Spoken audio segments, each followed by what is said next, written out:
Si Daisy Alvarez ay hindi kailanman nagkaroon ng isang madaling buhay. Ang trahedya na pagkamatay ng kanyang ina ay gumuho sa kanyang mundo at nag-iwan ng malaking kawalan. Pinuno ng kanyang alcoholic na ama ang kanyang mga araw ng patuloy na takot at pagdurusa.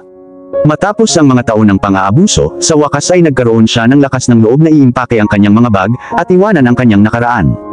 Samantala, sa gitna ng lungsod, si Daniel Valentino ay nagutos ng isang reputasyon na nagdulot ng takot sa mga puso ng mga lalaki at nag-alab ng pagnanasa sa mga kababaihan.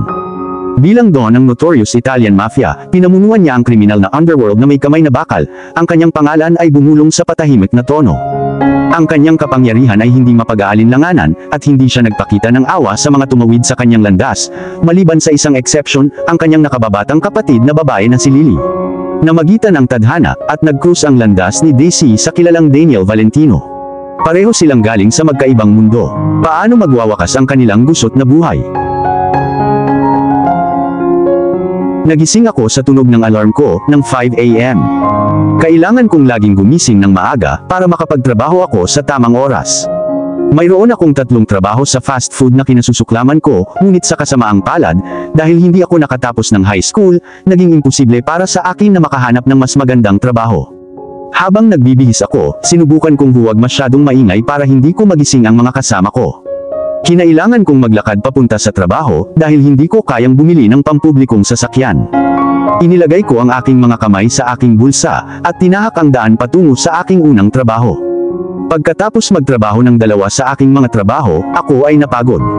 Tinignan ko ang orasan at nakitang 6 p.m. pa lang, ibig sabihin maaga akong nakaalis sa trabaho. Natuwa ako dahil hindi ako mahilig maglakad pauwi sa gabi. 2 beses akong ninakawan at sinubukan kong alagaan ang aking sarili, ngunit naging mahirap ang pamumuhay sa isang mapanganib na lugar. Habang naglalakad ako sa park, naalala ko kung gaano kami kasaya ng nanay ko tuwing Sabado at Linggo sa tuwing dadalhin niya ako sa park. Bigla akong may nakitang gumagalaw sa ilang nakatagong mga palumpong. Karaniwan, lalayo ako, ngunit may nagsabi sa akin na tingnan kung ano yun. Naglakad ako sa paligid ng palumpong, at nakita ko ang isang maliit na batang babae na mukhang nasa 5 taong gulang siya, at mukhang takot na takot. "Hi sweetheart, okay ka lang ba? Nasaktan ka ba kahit saan?" Tanong ko sa kanya, pero umiling siya. "Nandito ka mag-isa?" Tanong ko sa kanya, pero hindi siya sumagot. Lumapit ako sa kanya, tumalon siya. Itinaas ko ang aking mga kamay. "Hindi kita sasaktan. Gusto kitang tulungan. Okay lang ba kung maglakad ako papunta sa'yo?" "Kung ayaw mo, dito na lang ako," sabi ko. Tumango siya, kaya lumapit ako sa kanya at lumuhod sa tabi niya. "Maaari mo bang sabihin sa akin ang iyong pangalan?" Tanong ko sa kanya. "Lily," bulong niya. Tumingin ako sa kanyang berdeng mga mata, at alam kong natatakot siya. "My name is Daisy." "Hey, alam mo ba ibig sabihin nun?" Tanong ko sa kanya, umiling naman siya. "Ibig sabihin flower bodies tayo. Ilagay mo dyan, flower body," sabi ko sabay lahad ng kamay ko sa kanya, at nag-high five siya. Napangiti ako sa kanya. "Lily, nasaktan ka ba kahit saan?" Umiling ulit siya. "Alam mo ba kung nasaan ang mommy o daddy mo?" Tanong ko sa kanya. "Wala akong mommy o daddy," bulong niya. Nadurog ang puso ko para sa kanya. "May kapatid ka ba?" Tanong ko sa kanya, tumango naman siya. "Kung nagkataon, alam mo ba ang phone number nila para matawagan ko sila?" Tanong ko sa kanya. "I only have a brother, ngunit hindi ko alam kung nasaan siya, at hindi ko alam ang kanyang number," sabi niya, habang nakatingin sa ibaba. "It's okay Lily, tutulungan kitang hanapin ang brother mo. Okay lang ba sa'yo?" Tanong ko sa kanya. Tumingala siya sa akin at tumango. Tumayo ako at inilahad ang kamay ko, at hinawakan niya ito. "Are you hungry, Lily? May McDonald's 2 block ang layo." Tanong ko sa kanya, tumango naman siya. "Okay, let's go." Habang naglalakad kami, tinanong ko pa siya. "Lily, paano ka napunta sa park na mag-isa?" Tanong ko sa kanya. Umiling lang siya. "That's okay, we'll figure it out," paniniguro ko sa kanya. "Anong itsura ng brother mo?" "He has brown hair and gray eyes," sabi niya, habang naglalakad kami papuntang McDonald's. Dinala ko si Lily sa McDonald's, at tinanong kung ano ang gusto niya. Tumingala siya sa akin at hinila ang braso ko, kaya napayuko ako, at sinabi niyang gusto niya ng Happy Meal. Binuksan ko ang wallet ko para magbayad, at napansin kong $10 na lang ang natitira ko. Mukhang hindi ako kakain ng ilang araw. Inalis ko ang pag-iisip at binayaran ang pagkain ng batang babae. Habang hinihintay namin ang Happy Meal ni Lily, tinanong ko siya, "So, Lily, pwede mo bang sabihin sa akin ang tungkol sa brother mo?" Muli niyang hinila ang braso ko at sinabing, "I don't like speaking in front of other people." Ngumiti ako sa kanya at sinabing, "It's okay, Lily. You don't have to tell me anything you don't want to." Nang makuha na namin ang kanyang pagkain, umupo kami, at kinain niya ang kanyang Happy Meal. Tumayo siya at tinanong ako kung kakain ba ako, ngunit umiling ako at sinabing hindi ako gutom, kahit na ang aking tiyan ay umuungol. "Lily, sa tingin mo ba dapat na tayong bumalik sa park at tingnan kung mahahanap natin ang brother mo, o diretsyo na tayo sa pulis?" Tanong ko sa kanya. "I don't know, Daisy. Natatakot ako. Paano kung hindi natin siya mahanap?" Sabi niya, nakatingin sa akin gamit ang kanyang malalaking brown na mata. "Don't worry, Lily. Hahanapin natin siya, I promise," sabi ko, binigyan siya ng nakakapanatag ng ngiti. Nang matapos siyang kumain, tinanong ko siya kung okay lang kung aalis kami, at tumango siya. Nagtataka man ay inabot niya ang kamay ko, bago ko inabot ang kamay niya. Habang naglalakad kami palabas ng McDonald's, tinanong ko siya, "Lily, do you remember which way we came from the park?" Umiling siya at sinabing, "No, I don't." Bumuntong hininga ako at sinabing, "Okay, then let's just walk around and see if we can find it." Bumalik kami sa park, ngunit hindi namin mahanap ang brother ni Lily kahit saan. Pagkatapos, nang tatawid na kami sa kalsada, may humintong itim na kotse sa harapan namin, at lumabas ang dalawang lalaki. Pareho silang nakasuot ng itim, at ang isa sa kanila ay talagang pinalamig ako. "Lily," sabi ng isa sa kanila. "He looked nicer than the other guy." Napatingin ako sa mga lalaki, kahit na natatakot ako, alam kong may sasabihin ako. "Excuse me, gentlemen, but who are you?" "I can ask you the same thing, lady. Who the hell are you, and what the hell are you doing with Lily?" Tanong sa akin ng malaki, mindud, at tumalon ako. Lumingon ako kay Lily. "Lily, brother mo ba ang alinman sa mga lalaking ito?" Tanong ko sa kanya, umiling naman si Lily. Nagpa siya kung ilagay si Lily sa likod ko. "Lady, kung alam mo kung ano ang mabuti para sa iyo, ibibigay ko si Lily ngayon din," sabi ng malaki at nakakatakot na lalaki. "No way in hell na hahayaan kitang kunin ang batang babaeng ito." Sabi niya hindi kanya kapatid. Sabi ko, desididong protektahan si Lily. Pagkatapos ay bumunot ng baril ang nakakatakot na lalaki at itinutok sa mukha ko. Hindi man lang ako gumalaw. Sa totoo lang, hindi ako natakot mamatay. "Lady, move o ito na ang huli mong makikita." "No," sabi ko, tumayo sa kinatatayuan ko. Narinig ko ang pagputok ng baril ng lalaki sa akin. "Ringo, huwag mong gawin. Gusto siyang kausapin ni boss," sabi ng mukhang mabait na lalaki. Bumuntong hininga ang nakakatakot na lalaki, at saka ako hinampas ng baril sa ulo, at naging itim ang lahat. Nagising ako na masakit ang ulo, pilit kong idinilat ang aking mga mata. Tumingin ako sa paligid ng dimly lighting room, at tinamaan ako nito, nasa basement ako. Namuo ang gulat nang mapansin ko ang maliit na mesa at dalawang upuan, na ang isa ay nakatali sa akin. Nagmukha itong torture chamber. Bago ko pa maisip kung paano ako nakarating doon, bumukas ang pinto, at pumasok ang parehong nakakatakot na lalaki kanina. "O mabuti, sa wakas ay bumangon ka na. Ang boss ay gustong makipag-usap sa iyo," sabi niya, na may nakakatakot na ngisi. Sinubukan kong patatagin ang boses ko. "Nasaan si Lily?" Tanong ko, ang bilis ng tibok ng puso ko. Hinampas ako ng lalaki sa mukha dahilan para mapaatras ang ulo ko. "Sinabi ko bang pwede kang magsalita?" Angal niya. Nanlabo ang paningin ko sa sakit, at narinig ko siyang naglakad paalis ng hagdan. Ipinikit ko ang aking mga mata, pilit na kinakalma ang aking sarili.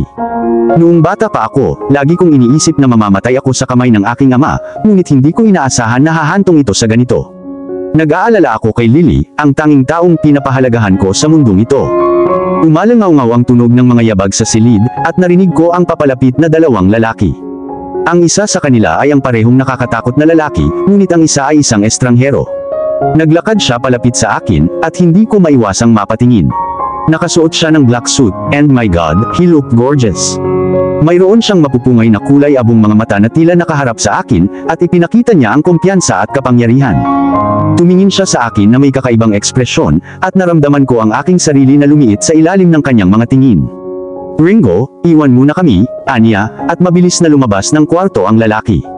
Umupo ang estranghero sa harapan ko at sumundal, nakatitig pa rin sa akin ang kanyang mga mata. "Sabihin mo sa akin kung sino ka," aniya, mahinahon at pantay ang boses. "I'm Daisy," sumagot ako, pilit itinatago ang takot ko. Nakatitig pa rin siya sa akin, gamit ang matitinding mata niya. Tell me Daisy, paano mo nakilala si Lily? Tanong niya. Huminga ako ng malalim at ipinaliwanag sa kanya ang lahat. Naglalakad ako pauwi mula sa trabaho at natagpuan ko siya sa mga palumpong. Mukhang natatakot siya. Tinanong ko siya kung nasaktan siya at sinabi niya na hindi siya, kaya kinuha ko siya upang kumuha ng makakain at pagkatapos ay sinubukan kong tumulong sa paghahanap sa kanyang brother. Hindi pinansin ng estranghero ang tanong ko tungkol sa kinaroroonan ni Lily at sumandal sa upuan niya. Alam mo, sinabi sa akin ng mga tauhan ko na handa kang mamatay para sa batang iyon. Totoo ba? Handa ka bang mamatay para sa kanya? Tanong niya. Hindi man lang ako nagdalawang isip. Kung ibig sabihin magiging okay si Lily, oo, sagot ko, pinipilit kong maging matatag ang boses ko. Nagtataka siyang tumingin sa akin, at iniisip ko kung nagkamali ba ako.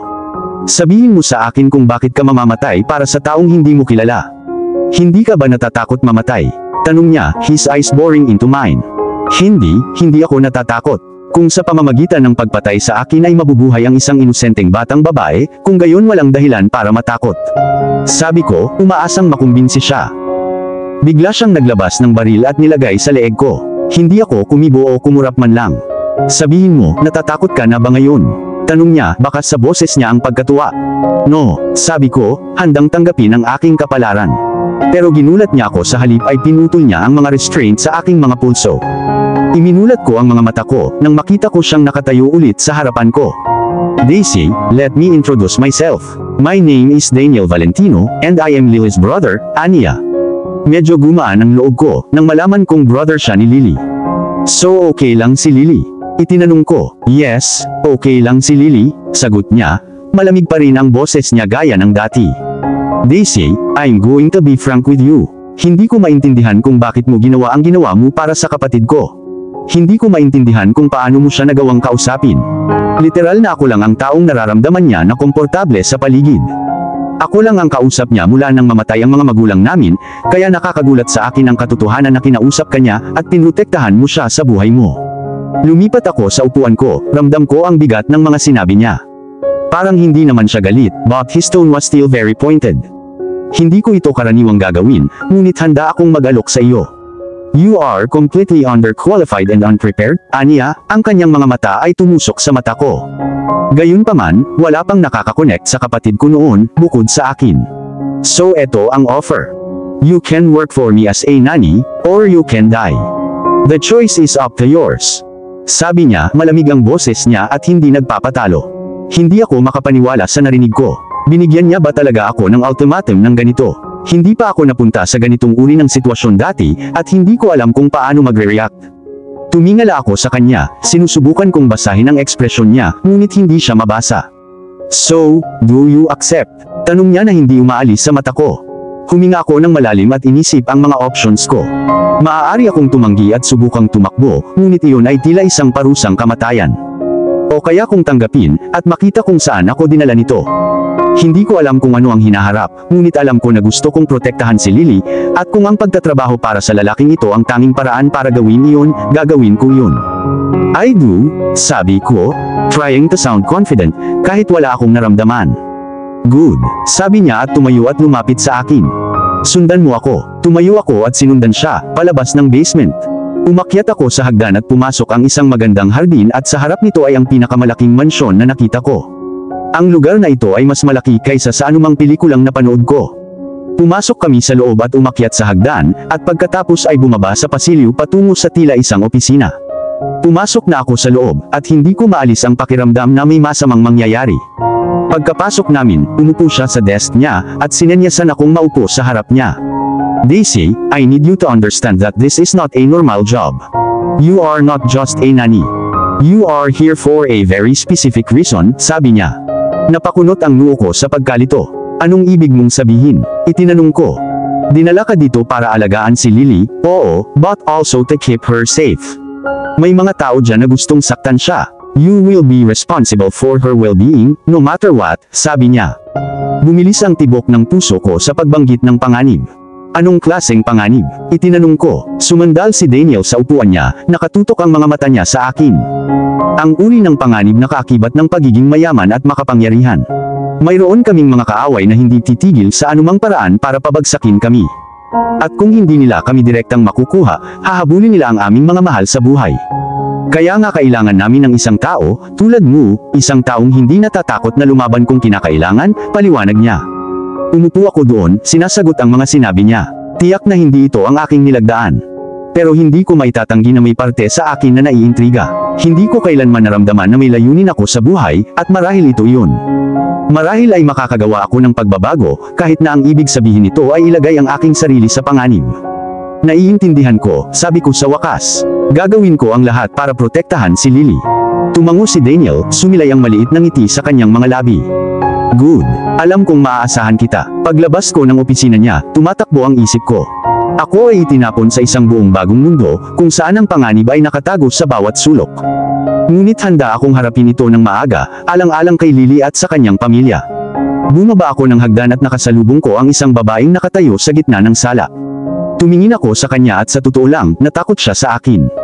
Nakatingin lang ito sa kanya ng masama. Daisy, I'm Sylvia. Ipapakita ko sa iyo ang iyong silid at sasabihin sa iyo kung paano gumagana ang lahat dito, sabi ni Sylvia. Hello, bumulong ako. Well, come on. Marami tayong gagawin, kaya tara na, sabi niya, at sinundan ko siya. Ipinakita niya sa akin ang paligid ng bahay, at nagsimulang ipaliwanag kung ano ang inaasahan sa akin. Hinding-hindi ako makikipag-ugnayan kay Daniel maliban kung hihilingin niyang makita ako. Hindi ako pwedeng lumabas ng bahay unless may permiso ako.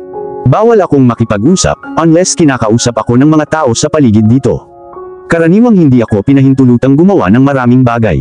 Pagkatapos ng mahabang talumpati na natanggap ko, pinapunta na ako ni Sylvia sa kwarto ko.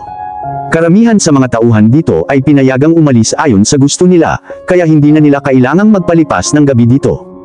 Tinuro ako ni Sylvia sa kwarto ko. Ito ay isang medyo maliit na silid. Mayroon itong maliit na kama, nightstand, closet, at maliit na banyong may shower. Binigyan ako ni Sylvia ng 20 minuto para ihanda ang sarili ko sa pagsisimula ng trabaho. Tumango lang ako, at pumasok na siya sa maliit na kwarto. Umupo ako sa kama at nagsimulang i-proseso ang lahat ng nangyari sa akin. Ano ba kasing nangyari? Paano ako napunta dito? Literal na naglalakad ako pauwi galing trabaho, andito ako ngayon. Nasaan ako? Ano na ang mangyayari sa buhay ko ngayon? Umikot ang ulo ko. Ano ang ginawa nitong si Daniel? Paano siya mayaman? Dapat ay natatakot ako kay Dominic, pero sa hindi malamang dahilan, hindi man lang. Hindi ako natakot sa kamatayan. Hindi kailanman. Sa kabaligtaran, ako ay talagang nagsumamo para sa kamatayan ng maraming beses noong ako ay mas bata. Inalis ko ang pag-iisip at pumunta sa sala. Napatingin ako sa paligid nang makita ko si Lily sa taas ng hagdan. Lily, sabi ko, and the moment I did, tumakbo siya pababa ng hagdan at niyakap ako. Lumuhod ako at niyakap siya pabalik. Daisy, okay ka lang? Anong nangyari sa mata mo? Sabi niya sa mahinang boses. Nakalimutan kong sinuntok ako ng lalaking mukhang masama. Oh nothing, nahulog ako at nauntog sa pinto. I'm very clumsy you know, nakangiting sabi ko sa kanya. Sinabi sa akin ng brother ko na ikaw ang magiging bagong nani ko. Totoo ba iyon? Tanong niya. Gagawin ko kung okay lang sa'yo. Ngumiti ako sa kanya. Isang malaking ngisi ang bumungad sa kanyang mukha. Talagang okay ako dito, sabi niya. Kung ganun, sabi ko habang binuhat ko siya at iniikot, at nagsimula siyang tumawa. Narinig kong may nag-clear ng lalamunan sa likod ko. Ibinaba ko si Lily at tumalikod. Sa kabilang banda, si Daniel. Nakita kong binuhat ni Daisy si Lily, at pinaikot-ikot. Nakita ko si Lily na tumatawa, at napahagikik. Ngumiti ako. Ito ay isang bagay na hindi ko karaniwang nakikita, hindi sa aking larangan ng trabaho. The moment I found Lily was missing, nadurog ang puso ko. Si Lily na lang ang natitira sa mundong ito. Tila, may nagtangkang agawin si Lily. May bumangga sa kotseng sinasakyan ni Lily, palagi siyang sinusundo ng isa kong lalaki sa paaralan, at sinadya nilang kidnapin siya. Tuluyan nang bumaligtad ang sasakyan, at kahit papaano ay nakatakas si Lily bago pa siya maabutan ng isa sa mga kidnapper. Buti na lang at natagpuan siya ni Daisy. Pinahanap ko sa aking mga tauhan sa buong lungsod para kay Lily. Nakatanggap ako ng tawag na natagpuan nila siya, at kasama niya ang babaeng ito. Hindi ako susuko sa paghahanap sa kanya. Nung una, akala ko baka isa si Daisy sa mga kidnapper. Pero nang dinala ng mga tauhan ko si Lily, nakapag-background check ako sa kanya, at sinabi sa akin ni Lily ang lahat ng nangyari. Nalaman ni Zayden, ang aking second in command, ang impormasyon tungkol sa kanya, ngunit walang gaanong impormasyon tungkol sa kanya.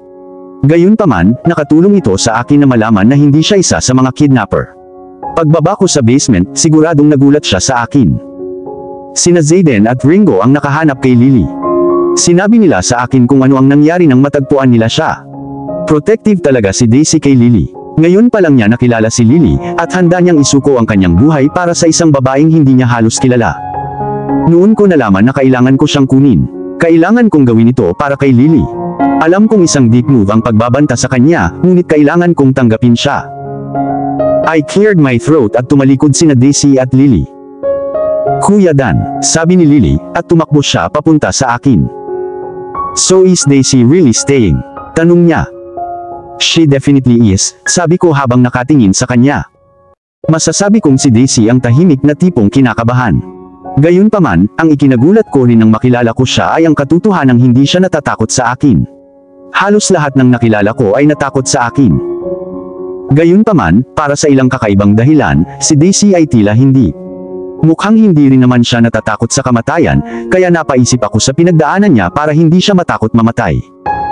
Salamat Kuya Dan. Tingnan mo ang nangyari sa mata niya Kuya Dan. Sinabi niya sa akin na nahulog siya. Can you please help her? Sabi ni Lily, nakatingin sa akin ng nagmamakaawa. Mukhang nagulat si Daisy. Okay lang ako, Lily. Really, hindi ako kailangang tulungan ng brother mo. I don't like seeing you hurt, Daisy, sagot ni Lily at tumingin sa akin. Can you help her? Tama ba Kuya Dan? Sabi ni Lily, nakatingin sa akin gamit ang malalaking brown niyang mata. Ngumiti ako sa kanya. Of course Lily, bakit hindi ka maghanda para sa swimming practice, at tutulungan ko si Daisy, tugon ko. Niyakap ako ni Lily. Salamat Kuya Dan, the best ka. Sinabi niya, tapos niyakap niya si Daisy. I see you after swim practice, sabi ni Lily, at tumakbo siya paakyat sa hagdan. Matagal na panahon na rin simula nang makita kong ganito kasaya si Lily. Pinasaya ako nito, napatingin ako kay Daisy. Sumunod ka sa akin, sabi ko. Mukhang nagulat si Daisy. Mister, sinubukan niyang sabihin. Kapag sinabi kong may gagawin ka, gawin mo, sabi ko. Ngayon sumunod ka sa akin. Sabi ko, tumango si Daisy at sumunod sa akin papunta sa opisina ko. Sit, sabi ko at tinuro ang sofa sa opisina ko. Umupo si Daisy, at hinintay ako habang papunta ako para kunin ang first aid kit. Sa kabilang banda, si Daisy. Habang pababa ako ng hagdanan, hindi ako makapaniwala na tinulungan ako ni Daniel sa mata ko. Nagpapasalamat ako, pero naguguluhan din kung bakit naging mabait siya sa akin ng biglaan. Pagpasok ko sa sala, nakita ko si Sylvia na mukhang iritado. You're late, sagot niya na parang naiinis. I'm sorry, I was, sinimulan kong sabihin. Mukhang may pakialam ba ako sa mga palusot mo? Huwag ka nang malate ulit. Now come on, follow me, sabi niya habang ipinapaliwanag niya ang aking mga duties. Nang matapos ang mga gawain ko, nakasalubong ko si Lily sa hallway. Tumalon siya sa mga bisig ko, tuwang-tuwa na napabulalas. Daisy. Hi Lily, kamusta ang klase mo? Itinanong ko. Napakasaya ng klase ko. Marunong ka bang lumangoy, Daisy? Tinanong niya ako. Hindi Lily, hindi ako natuto, sagot ko. Dapat kang sumama sa akin sa mga swimming class, mungkahi niya. Siguro balang araw, Lily. Sa ngayon, bakit hindi tayo pumunta sa kwarto mo para tapusin ang homework mo? Sabi ko. Kumunot ang noo ni Lily. Okay, sabi niya habang binuhat ko siya, papunta sa kwarto niya. Pumasok na kami sa loob, at laking gulat ko nang makitang bagay ang kwarto niya para sa isang prinsesa. Tinulungan ko si Lily sa kanyang homework, at bago ko namalayan, oras na para sa kanyang pagtulog. Okay Lily, let me tuck you in. Oras na para matulog, sabi ko. No, Daisy, bakit? I don't want you to go. Can you stay with me in my room? Or could I stay in your room? Tanong niya sa akin na may pagmamakaawa. I don't know if your brother would be okay with that, Lily, matapat kong sagot. Ayokong magalit siya. Then, may narinig kaming kumatok sa pinto. Napatingin kaming dalawa, at nakita namin si Daniel na nakatayo sa may pinto. Kuya Dan, sabi ni Lily sabay takbo, para yakapin siya. Kuya Dan, pwede bang dito na lang ako samahan ni Daisy? Or pwede ba akong magpalipas ng gabi sa kwarto niya? Tanong niya kay Daniel. Bumaba ang tingin ni Daniel sa kanya. Lily, I don't think it would be comfortable to Daisy to overnight with you, Anya. Mukhang malungkot si Lily, pero natatakot ako, Kuya Dan. I'm scared of sleeping alone. Daisy makes me feel safe kapag kasama ko siya. Naantig ako sa sinabi ni Lily. I really don't mind if that's okay with you, Daniel. Maaari akong magstay dito kasama siya, o maaari kaming magstay sa aking silid. Of course if that's okay with you, sabi ko sabay tingin kay Daniel. Ramdam ko ang matinding titig ni Daniel sa akin. Ayos lang, basta okay ka lang, sagot niya. Yehey, thank you Kuya Dan. You're the best big brother ever, sabi ni Lily. Ngumiti si Daniel kay Lily. Okay, oras na para matulog. May pasok ka bukas. Okay, bumuntong hininga siya. Halika na Lily, suotan na kita ng pajamas mo at magkukwento muna ako bago ka matulog, sinabi ko. Lumiwanag ang mukha ni Lily. Really, Daisy? Yehey, sabi niya sabay takbo sa closet niya. Aalis ako saglit, sabi ni Daniel. Tumango lang ako, at lumabas na siya ng pinto. Pagkatapos kong pahigain si Lily at magkwento ay pinaglaruan ko ang buhok niya hanggang sa makatulog siya. Paglabas ko ng kwarto niya, napansin kong mga 12 AM na, at hindi ako makatulog. I should change into my pajamas, sabi ko sa sarili ko, at binuksan ko ang pinto para umalis. Doon ko nakitang nakatayo si Daniel. Hindi siya katulad ng dati niyang malinis na sarili. Magpapalit sana ako ng pajamas bago ako matulog, sabi ko. Nakalimutan kong wala kang dalang damit, sinabi niya. Tatanungin ko sana si Sylvia kung pwede akong manghiram, sagot ko na lang. Ihahatid na kita sa bahay mo para kunin ang gamit mo bukas, at magpaalam sa mga kasama mo, anya. Samantala, sumunod ka sa akin, sabi niya. Tumango na lang ako at sumunod sa kanya. Pumasok siya sa tila kwarto niya, at nag-aalangan akong pumasok. Sabi ko sumunod ka sa akin, aniya sa iritadong boses. Pumasok ako sa kwarto niya. Tumingin ako sa paligid, at namangha ako sa laki ng kwarto niya. Hinubad niya ang coat niya, at inihagis sa kama. Pagkatapos ay nagpunta siya sa kanyang closet, at lumabas siya na may hoodie at sweatpants. Napatingin ako sa kanya at agad kong napansin ang ilang hiki sa kanyang leeg. I guess pinuntahan niya ang girlfriend niya. I'm sorry wala akong iba, sabi niya, naputol ang pag-iisip ko. This is perfect, thank you, bulong ko. Matutulog na ako, sabi ko habang naglalakad papunta sa pinto. Tumango siya at sinabing, sige, see you tomorrow. Good night Daisy, sinabi niya. Good night, Daniel, sabi ko pagkasara ko ng pinto. Sa kabilang banda, si Daniel. Sa hindi malamang dahilan, ayoko siyang lumabas ng kwarto ko. Pumunta ako ngayon kay Amanda. Isa siya sa marami kong slots. Hindi ko kailanman dadalhin ang sinuman sa kanila sa aking tahanan. Lalo na kasama si Lily. Kaya lagi ko silang pinupuntahan. Hindi ko alam kung bakit, pero pagkatapos kong makitang nakikipag-ugnayan si Daisy sa kapatid ko, may bumabalik sa akin. At pagkatapos ng nangyari kay Lily, I need to blow off some steam and I had to get Daisy out of my head. Sa hindi malamang dahilan ay hindi ko mapigilan ang tungkol sa babaeng ito. Siguradong hindi ko siya type.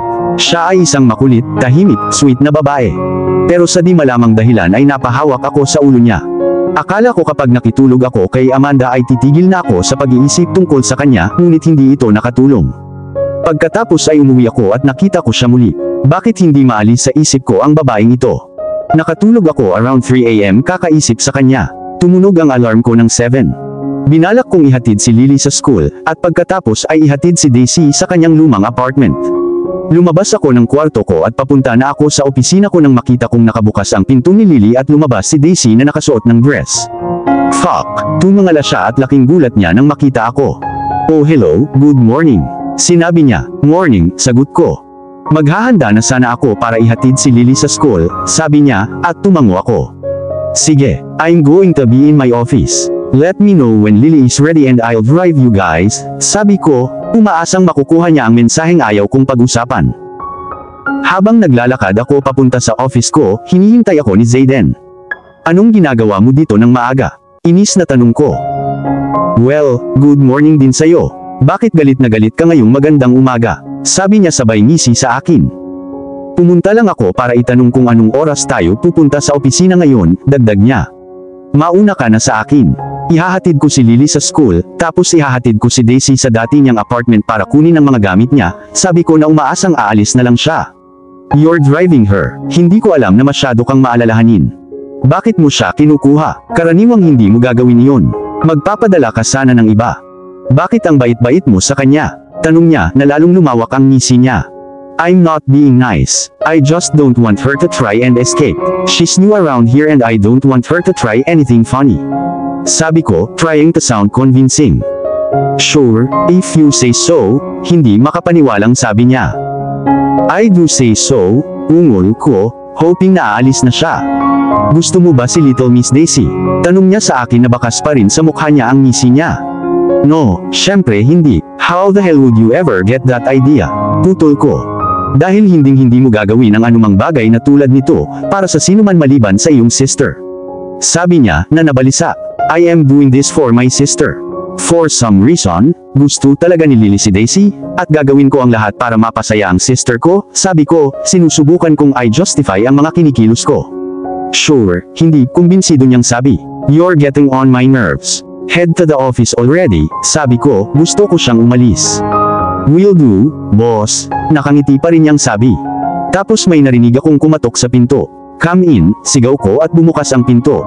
Nakita niya si Zayden at sinabing, oh sorry, hindi ko alam na busy ka. Sabi niya parang kinakabahan. Ayos lang, anong kailangan mo? Tanong ko sa kanya. Handa na kami ni Lily. Sagot niya, okay, bababa ako saglit, sagot ko. Sige, tumango siya at umalis. Lumingon si Zayden at ngumisi, pero napagdesisyonan kong huwag na lang siyang pansinin, at tumayo at naglakad pababa. Hinihintay ako ni na Lily at Daisy. Niyakap ako ni Lily, at naglakad na kami papunta sa kotse ko. Ibinaba ko si Lily sa school, tapos tinanong ko kay Daisy ang address niya. Hindi ko kailangan ng mga direksyon sa GPS. Alam ko ang lugar na ito ay isang shitty neighborhood. Tahimik kaming nagmamaneho, masasabi kong hindi komportable si Daisy. Pagkadating namin, bumaba si Daisy sa kotse, ganun din ako. Naguguluhan siyang tumingin sa akin. Sasama ako sayo, sinabi ko. Hindi ako pupunta kahit saan. Sumagot siya. I'm not taking any chances her. You can't left alone until I can trust you, sabi ko. Hindi siya nakipagtalo sa akin. Tumango lang siya at umakyat na kami sa hagdan ng apartment complex. Ang lugar na ito ay isang impyerno. Paano mabubuhay ang babaeng tulad ni Daisy sa ganitong lugar? Pumasok si Daisy sa kwarto at naghintay ako sa sala. Tila walang ibang tao sa bahay, ngunit tiyak na tila kakaunti ang nakatira sa impyernong butas na ito. Lumabas si Daisy na may dalang dalawang bag. That's it. Iyon lang ang pag-aari ng babaeng ito. Iyan lang ba?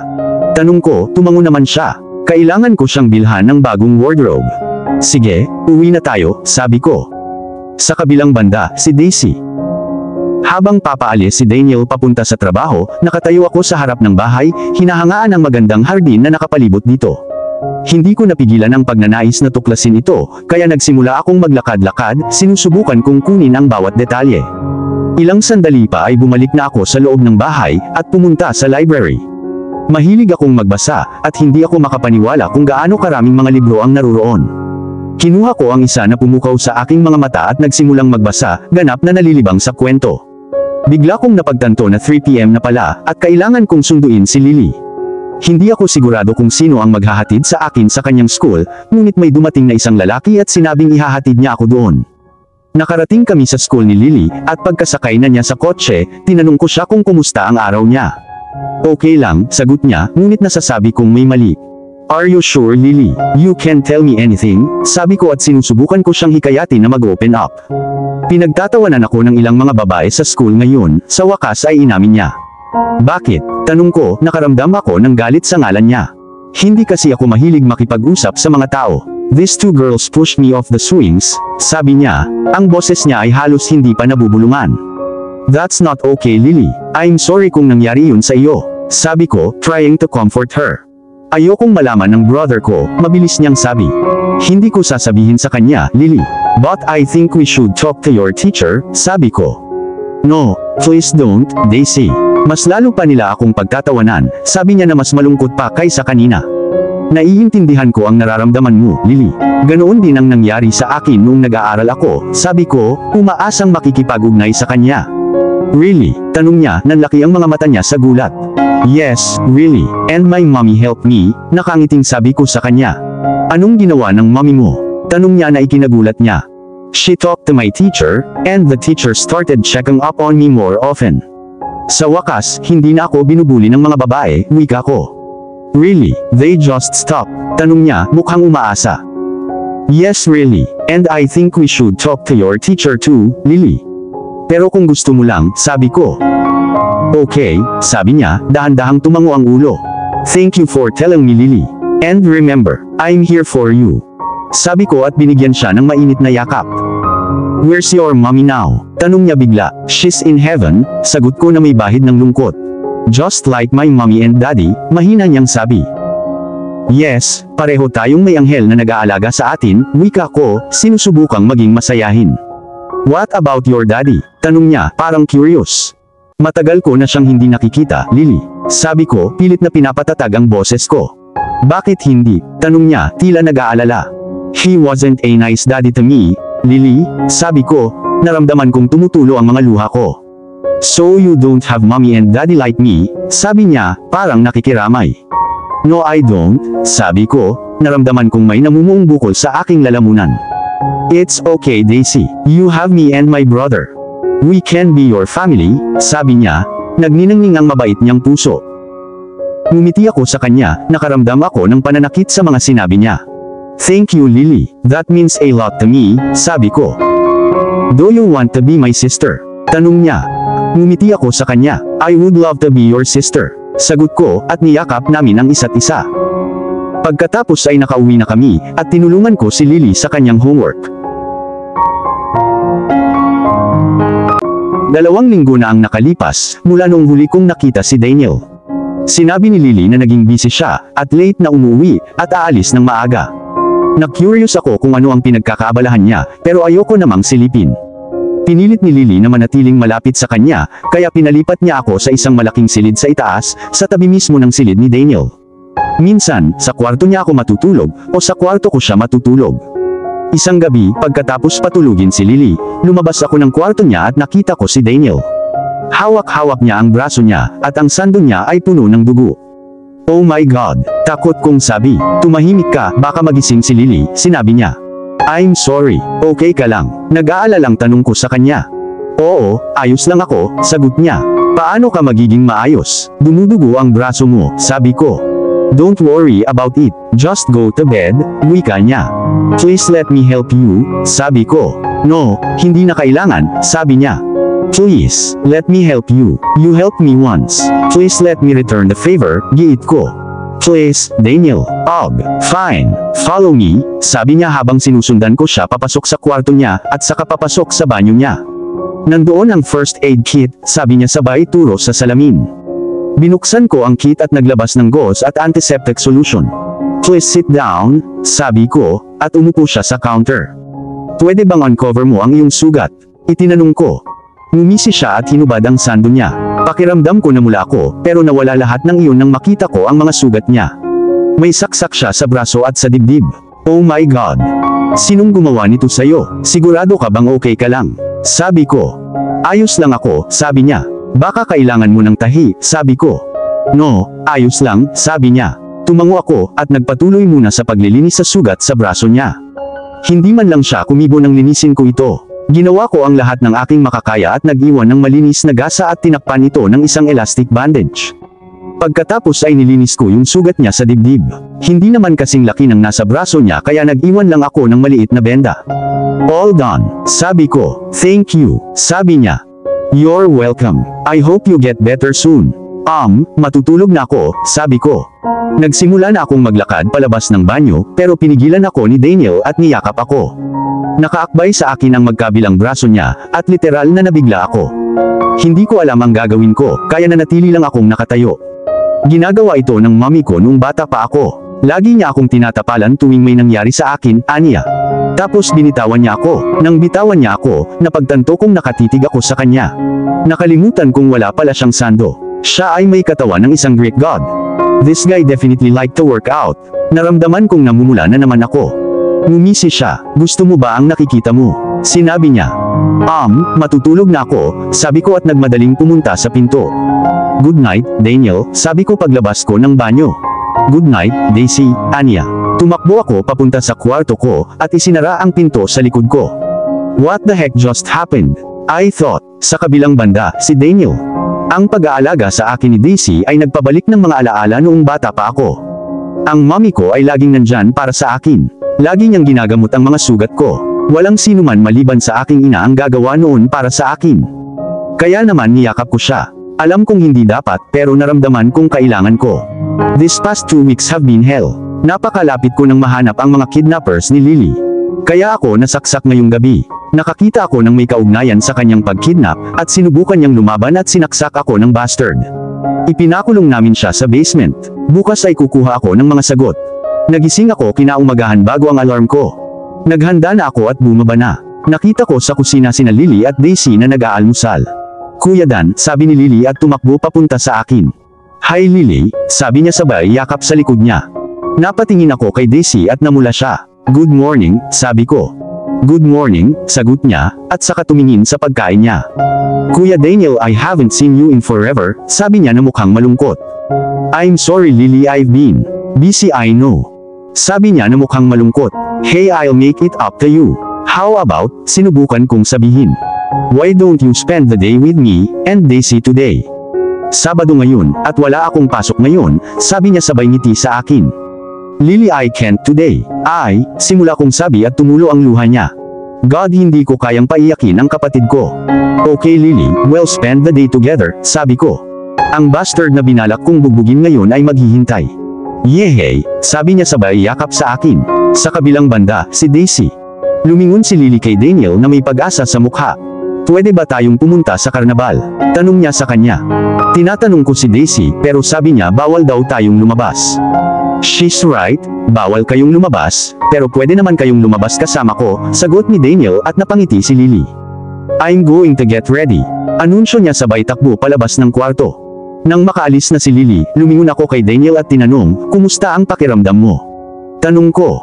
Great, I had a wonderful nurse yesterday, sagot niya, at naramdaman kong uminit ang pisngi ko. Mabuti naman, magpapalit na ako, sabi ko, sabik na makatakas sa awkward moment. Paglabas ko ng kwarto, narinig ko si Lily na kumakatok sa pinto ko. Handa ka na ba? Tawag niya. Binuksan ko ang pinto, at hinila ako ni Lily sa kamay, sabik na bumaba. Hinihintay na kami ni Daniel, at hindi nagtagal ay papunta na kami sa karnabal. Habang naglalakad kami, hinawakan ni Lily ang kamay ko at ni Daniel. Naglaro kami, at si Daniel ang nanalo sa bawat isa sa kanila. Pagkatapos ay gusto ni Lily na sumakay ng ilang rides, at bagaman tumanggi si Daniel, masaya akong sumama sa kanya. Nais ni Lily na pumunta sa isang partikular na laro, ngunit may limitasyon sa taas, at hindi ako makasama sa kanya. Kaya nag-isa siyang pumunta, at hinintay namin siya ni Daniel. My sister adores you, sabi ni Daniel habang tumabi sa akin. She's a wonderful kid. I adore her too, sagot ko. Tumawag ang kanyang guro. Salamat sa pagbabantay sa aking sister, sabi niya. Gayunpaman, dapat sinabi mo sa akin. I know, I'm sorry. Walang gustong sabihin si Lily. Ang tanging paraan lang na sasabihin niya sa akin ay kung nangako akong hindi ko sasabihin sa iyo ang kahit ano. Ayaw niya rin akong sabihin sa kanyang guro, ngunit may kailangan akong gawin, sabi ko. Naiintindihan ko, pero huwag na huwag kang maglilihim sa akin, aniya. Okay, I won't, sagot ko. After that, bumalik si Lily mula sa rides, at napagpasyahan naming umuwi na. Pwede ba tayong bumili ng ice cream bago tayo umalis? Tanong ni Lily. Okay, let's go, sabi ni Daniel, at ngumiti si Lily. Pumila na kami, at si Daniel ay tumawag sa kanyang telepono. Babalik ako kaagad, huwag kang pumunta kung saan-saan, sabi niya. Okay, we are just getting ice cream, sagot ni Lily habang naglalakad palayo para makipag-usap sa telepono. Kumuha ng ice cream si Lily, at hinintay naming matapos ni Daniel ang kanyang tawag sa telepono. Napakaraming tao ang naglalakad sa paligid namin, at biglang, out of nowhere, nakita ko ang isang lalaki na may hawak na baril. Ang masama pa, itinutok niya ito kay Lily. Daniel, may baril siya, I yelled at the top of my lungs. All hell broke loose. Hinila ko si Lily palapit sa akin, at sinanggahan ko siya ng katawan ko, habang tumatakbo ang lahat sa paligid namin. Narinig kong pumutok ang baril habang pinuprotektahan ko si Lily, at naramdaman kong may tumama sa braso ko. Pagkatapos ay tumingala ako at nakita ko ang mga lalaki ni Daniel na tumatakbong hinahabol ang lalaki, at si Daniel ay tumatakbo palapit sa amin. Lily, okay ka lang? Tanong ko sa kanya na puno ng pag-aalala. I'm okay, sabi niya, at pagkatapos lang, inabot na kami ni Daniel. Sinigurado niyang okay si Lily, saka binuhat at hinawakan ang kamay ko habang tumatakbo kami papunta sa kotse niya. Hinagis kami ni Daniel sa backseat at nagmamaneho ng napakabilis, natakot ako na mabangga kami. Pagdating namin sa bahay, si Lily ay nakatulog na, walang kamalay-malay sa mga nangyayari. Pero sinimulan kong paglaruan ng buhok niya, at nakatulog siya. Binuksan ni Daniel ang backseat, at binuhat niya si Lily. Nandoon si Zayden. Inabot ni Daniel si Lily kay Zayden at pinapunta siya sa kwarto nito. Tapos tumingin sa akin si Daniel. Nabaril ka, sabi niya sabay tingin sa braso ko. Nakalimutan ko na ang tungkol doon. Must have been the adrenaline rush. Come on, let me take a look at it, sabi niya. Tumango naman ako. Dinala niya ako sa parang infirmary, at may isang lalaki doon na nakasuot ng white coat. Nabaril siya, Dr. Steven. Pakitingnan mo, sabi ni Daniel. Of course, sabi ni Dr. Steven at sinuri ang braso ko. Sa kabutihang palad, tinamaan ka lang ng bala. Kakailanganin mo ng ilang stitches, ngunit dapat kang maging maayos, sabi niya. Pasimple akong tumango. Pinatayo ako ng doktor at saka sinabing pwede nang umalis ako. Si Daniel ang nasa tabi ko the whole time at hindi siya nagsalita. Nang matapos ako, bumangon ako, ngunit nakaramdam ako ng kaunting pagkahilo. Mag-ingat ka ngayon, sabi ng doktor. Okay lang ba siya, Doc? Tanong ni Daniel. Yes, she's fine. Nawalan nga siya ng konting dugo. Kaya lang siguro siya nahihilo, pero hindi niya kailangan ng transfusion. Kailangan lang niyang magpahinga, and she should be fine, sinabi niya. Got it, thanks Doc, sabi niya. Then put of nowhere binuhat ako ni Daniel. Daniel, anong ginagawa mo? Protest ako. Ihahatid na kita sa kwarto mo, sabi niya habang naglalakad papunta sa room. Daniel, okay lang ako. Hindi mo na ako kailangang buhatin. Hindi siya umimik at nagpatuloy lang siya sa paglalakad. Daniel, ibaba mo na ako. Sabi ko ulit pero hindi niya ako pinansin. My God, sobrang bigat ko. Ito ay nakakahiya. Nang makarating kami sa hagdan, sinubukan ko siyang kalabanin. Daniel, ibaba mo ako, pakiusap ko. Hindi mangyayari. Kaya iminumungkahi kong itigil mo na ang pakikiusap, sabi niya habang paakyat ng hagdan. Sa wakas nakarating na kami sa kwarto ko, pinaupo niya ako sa kama. My goodness, isa yon sa pinaka nakakahiya na naranasan ko. Umupo si Daniel sa tabi ko. Iniligtas mo na naman ang sister ko, sabi niya, muling tumingin sa mga mata ko. Bakit? Tanong niya. Daniel, sabi ko sa'yo, gagawin ko ang lahat para sa sister mo. Hindi lang ako tatayo doon at walang gagawin, sabi ko, at tumingin siya ng masinsinan sa mga mata ko. Then, out of nowhere, hinalikan niya ako. Hinawakan niya ang mukha ko at hinalikan. Ako ay nasa ganap na pagkabigla. Iyon ang aking first kiss, at magsisinungaling ako kung sasabihin kong hindi ito kamangha-mangha. Then humiwalay si Daniel. Tiningnan niya ako sa mga mata, at walang sabi-sabing lumabas siya ng kwarto ko. Hindi ako makapaniwala. Hinalikan ako ni Daniel. I replayed the moment in my head, wondering if it is real. Ngunit ang sakit sa aking braso ay nagpapaalala sa akin na ito ay hindi ako makatulog, kaya gumising ako ng maaga at naghanap ng mga painkillers. Baka may dala si Daniel, kaya dumiretso ako sa opisina niya. Habang papalapit ako, narinig kong kausap niya si Zayden. Bumilis ang tibok ng puso ko nang marinig kong binanggit ni Zayden ang halik. Hinalikan mo siya, sabi ni Zayden. I did, pag-amin ni Daniel. Bumilis ang tibok ng puso ko habang nakikinig sa usapan nila. Gusto mo ba siya? Tanong ni Zayden. No, definitely not, sagot ni Daniel. Baka gusto mo lang siyang ligawan, mungkahi ni Zayden. Tama ka, ganoon dapat, pero hindi pwede. Masyado siyang mabait, masyadong sweet, malamang virgin siya at alam mong hindi ako virgin, sagot ni Daniel. Hindi ako makapaniwala sa narinig ko. Parang kutsilyo sa puso ko. Idinagdag ni Zayden ang pang-iinsulto sa pinsala sa pamamagitan ng pagsasabing, and not to sound like a dick, but she's not the type you usually go for. She's definitely curvy to say the least. Pero siguro kung niloko mo siya, maaalis mo ito sa iyong sistema at magpatuloy, alam mo ba? I don't think so. I'll just probably go look for Amanda, sabi ni Daniel. Hindi ko na napigilan ang mga luha ko. Tinakpan ko ang bibig ko, pilit na pinipigilan ang mga hikbi ko, at nagmamadaling lumabas ng kwarto. Pagbaba ko ng hagdan, nakita ako ni Lily. Daisy, are you okay? Tanong niya na may pag-aalalang ekspresyon. I'm fine, Lily. I just need some alone time now. Nagsinungaling ako sa pamamagitan ng aking mga luha. But you're crying, she pointed out. No, may allergy ako, Lily. Lalabas lang ako saglit at babalik din ako agad, sabi ko na pilit pinapakalma siya. I'll be back in a little while, Lily. I promise, honey, dagdag ko habang tumatakbo palabas, desperado na takasan ang sakit. Nakakita ako ng isang liblib na lugar sa hardin, kung saan hinayaan kong malayang dumaloy ang aking emosyon. I felt pathetic. Hinayaan ko ang sarili kong maniwala na may gusto sa akin si Daniel, only to find out that he saw me as nothing more than a conquest. Ito ay mas masakit kaysa sa anumang bagay na naranasan ko, kabilang ang pang-aabuso ng aking ama. Makalipas ang halos isang oras, nakuha ko na ang sarili ko. Napatingin ako sa malayo at nakita ko ang isang lalaki na nakatingin sa akin. Nang mapansin niyang nakita ko siya ay umalis na siya. Pinunasan ko ang aking mga luha, huminga ng malalim, at bumalik sa bahay. Habang papalapit ako, nag-walk out si Zayden at napatingin sa akin. Daisy, okay ka lang ba? Ang braso mo ba? Masakit ba? Tanong niya, puno ng pag-aalala ang boses.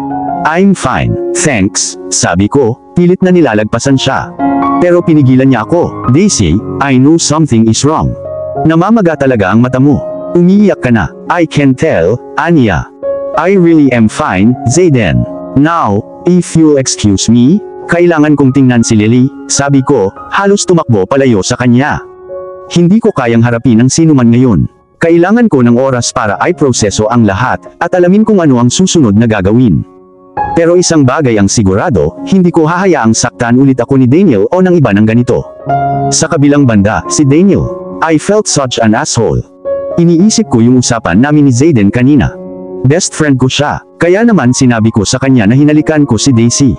Pero kahit na best friend ko siya, hindi ko masabi sa kanya na may nararamdaman talaga ako para kay Daisy. Para akong baliw sa sinabi ko. At gusto ko siyang itulak ng ipahiwatig niya na hindi ko magustuhan si Daisy dahil sa pangangatawan niya, pero ayokong malaman ni Zayden ang totoong nararamdaman ko. Napagpasyahan kong ang pinakamagandang gawin ay huwag pansinin si Daisy. Iiwasan ko na lang siya. Pero, napansin kong si Daisy pala ang umiiwas sa akin. Kung pumasok man ako sa isang kwarto ay lalabas siya ng kwarto. Sinubukan kong kausapin siya, palagi siyang may dahilan para umalis.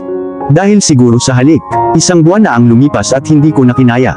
Kailangan kong makausap si Daisy. Hindi ko na kayang harapin ang kawalang interes na ito. I asked Sylvia to tell Daisy to meet me in my office. Narinig kong may kumatok sa pinto, alam kong siya yun. Come in, sabi ko at pumasok na siya sa kwarto. Daisy, sabi ko habang papasok siya. Hindi siya nakikipag-eye contact sa akin. Isa siya sa ilang taong nakilala ko na nakipag-eye contact sa akin. Please sit down, sabi ko. I would rather stand, sabi niya na umiiwas pa rin ng tingin sa akin. Daisy, what's wrong? Dahil ba sa kiss? Sabi ko at tumayo ako at naglakad papunta sa kanya, pero umatras siya ng hakbang. Nothing is wrong, Mr. Valentino. I just realized I have overstepped some boundaries, and I need to be as professional as possible, sagot niya. Humakbang ulit ako papunta sa kanya, pero umatras ulit siya. Daisy, please look at me, sabi ko, pero hindi niya ginawa. Mr. Valentino, I believe I hear Lily calling, sabi niya, at tumakbo siya palabas ng pinto. Ano ang nangyayari? Bakit ganito ang kinikilos ni Daisy? Kailangan kong malaman kung ano ang nangyayari. Nakatayo ako sa labas ng pinto ni Daisy, kumakatok ng paulit-ulit pero walang sumasagot. Sinubukan ko ang handle, ngunit ito ay nakalock. Dahil sa inis ko, napagdesisyonan kong gamitin ang susi ko para buksan ito, pero bago ko pa magawa, may narinig akong papalapit. It was Lily. Hey Lily, nakita mo ba si Daisy? Tanong ko sa kanya. Oo, sabi niya gusto niyang lumabas saglit, sagot niya. Okay, I'll go find her, wika ko. Do you think something is wrong with her, Kuya Dan? Tanong sakin ni Lily. What do you mean, Lily? Itinanong ko. Daisy is sad all the time. She has been for a while. Simula nung nakita ko siyang umiiyak ng ganyan, sagot niya. Natigilan ako sa sinabi niya. Kailan mo siya nakitang umiiyak, Lily? Tanong ko, curious. Nakita ko siyang naglalakad palayo sa opisina mo isang araw, at umiiyak siya. Pagkatapos ay pumunta ako sa hagdan para tingnan kung ano ang problema niya, at sinabi niya na may allergy siya, at hindi maganda ang pakiramdam niya. At kailangan niyang pumunta sa labas ng saglit. Ginawa niya iyon. Mula noon nakikita ko siyang malungkot sa lahat ng oras, at ayoko na siyang malungkot, but I don't know what to do, sabi niya. Me either, sabi ko. I'll be back in a little while, Lily, sabi ko bago umalis, para hanapin si Daisy. Hinanap ko ang buong building pero hindi ko siya makita. Tinawagan ko si Peter, ang lalaking namamahala sa mga security camera, at tinanong kung nasaan si Daisy. Sinabi niya sa akin na nasa main garden siya, kaya nagmadali akong pumunta doon. Pagdating ko, nakita ko si Daisy na nakaupo mag-isa sa isang bench, namumula ang mata at namamaga dahil sa pag-iyak. Umupo ako sa tabi niya at napansin kong natigilan siya sa presensya ko. Daisy, mahinang sabi ko, pilit siyang pinatitingin sa akin. Sinubukan niyang tumayo pero pinigilan ko siya. Daisy, please sit, malumanay kong sabi. Hindi siya nagsalita at tumingin sa ibaba, pinunasan ng mga luha sa kanyang mukha. Daisy, I'm sorry, sabi ko, umaasang masira ang katahimikan. Alam kong narinig mo ang pag-uusap namin ni Zayden. Alam kong kaya mo ako iniiwasan, at nag-aalala ako sa'yo. Hindi pa rin siya nagsasalita, pero ramdam ko ang pagkabalisa niya. Daisy, please, hindi ko matiis na hindi mo ako pinapansin, sabi ko na lalong nag-aalala. Sa wakas siya ay nagsalita. Ang kanyang boses ay halos hindi naaayon sa isang bulong. Mr. Valentino, sa totoo lang hindi ko alam kung ano ang gusto mo na sabihin ko. Ako ay isang simpleng empleyado. Walang iba, hindi mo kailangang mag-alala sa akin. No one ever has before, at hindi ko na kailangan ng kahit sinong nag-aalala tungkol sa akin ngayon, sabi niya, ang kanyang mga salita ay may halong sakit. Daisy, please, I'm sorry sa narinig mo noong araw na iyon. Hindi ko sinasadya. Truth is, I care about you. Sabi ko, umaasang makausap siya. Pero hindi pa rin siya tumitingin sa akin. Wala kang dapat ihingi ng paumanhin, Mr. Valentino. This is what you wanted. Gusto mong iwasan ako, kaya ginawa kong mas madali ang mga bagay, sabi niya, ang kanyang boses ay nabasag. No, Daisy, ayokong iwasan ka. Akala ko gusto ko nang itago ang nararamdaman ko sa'yo. Ngunit hindi kita nakikita, hindi nakikita ang iyong ngiti, it broke me, sabi ko. I don't understand, Mr. Please stop calling Mr. Valentino, I can't stand it. Call me Daniel, sabi ko, at tinapat ko ang noo ko sa kanya.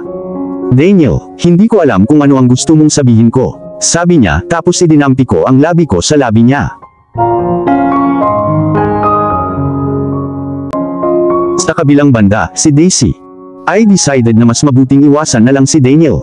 Kahit na nalilito ako pagkatapos ng huli naming pag-uusap, alam kong ang paglayo sa kanya ang pinakamagandang gawin. Kaya, ginugol ko ang halos lahat ng aking mga araw sa pagbabasa sa library, o paglalakad sa hardin. Ito ang paborito kong lugar sa bahay, bukod sa library. Gusto kong tumingala sa langit at dinama ang sikat ng araw sa mukha ko. It made me feel connected to my mother somehow. Iniisip ko kung nakatingin ba siya sa akin.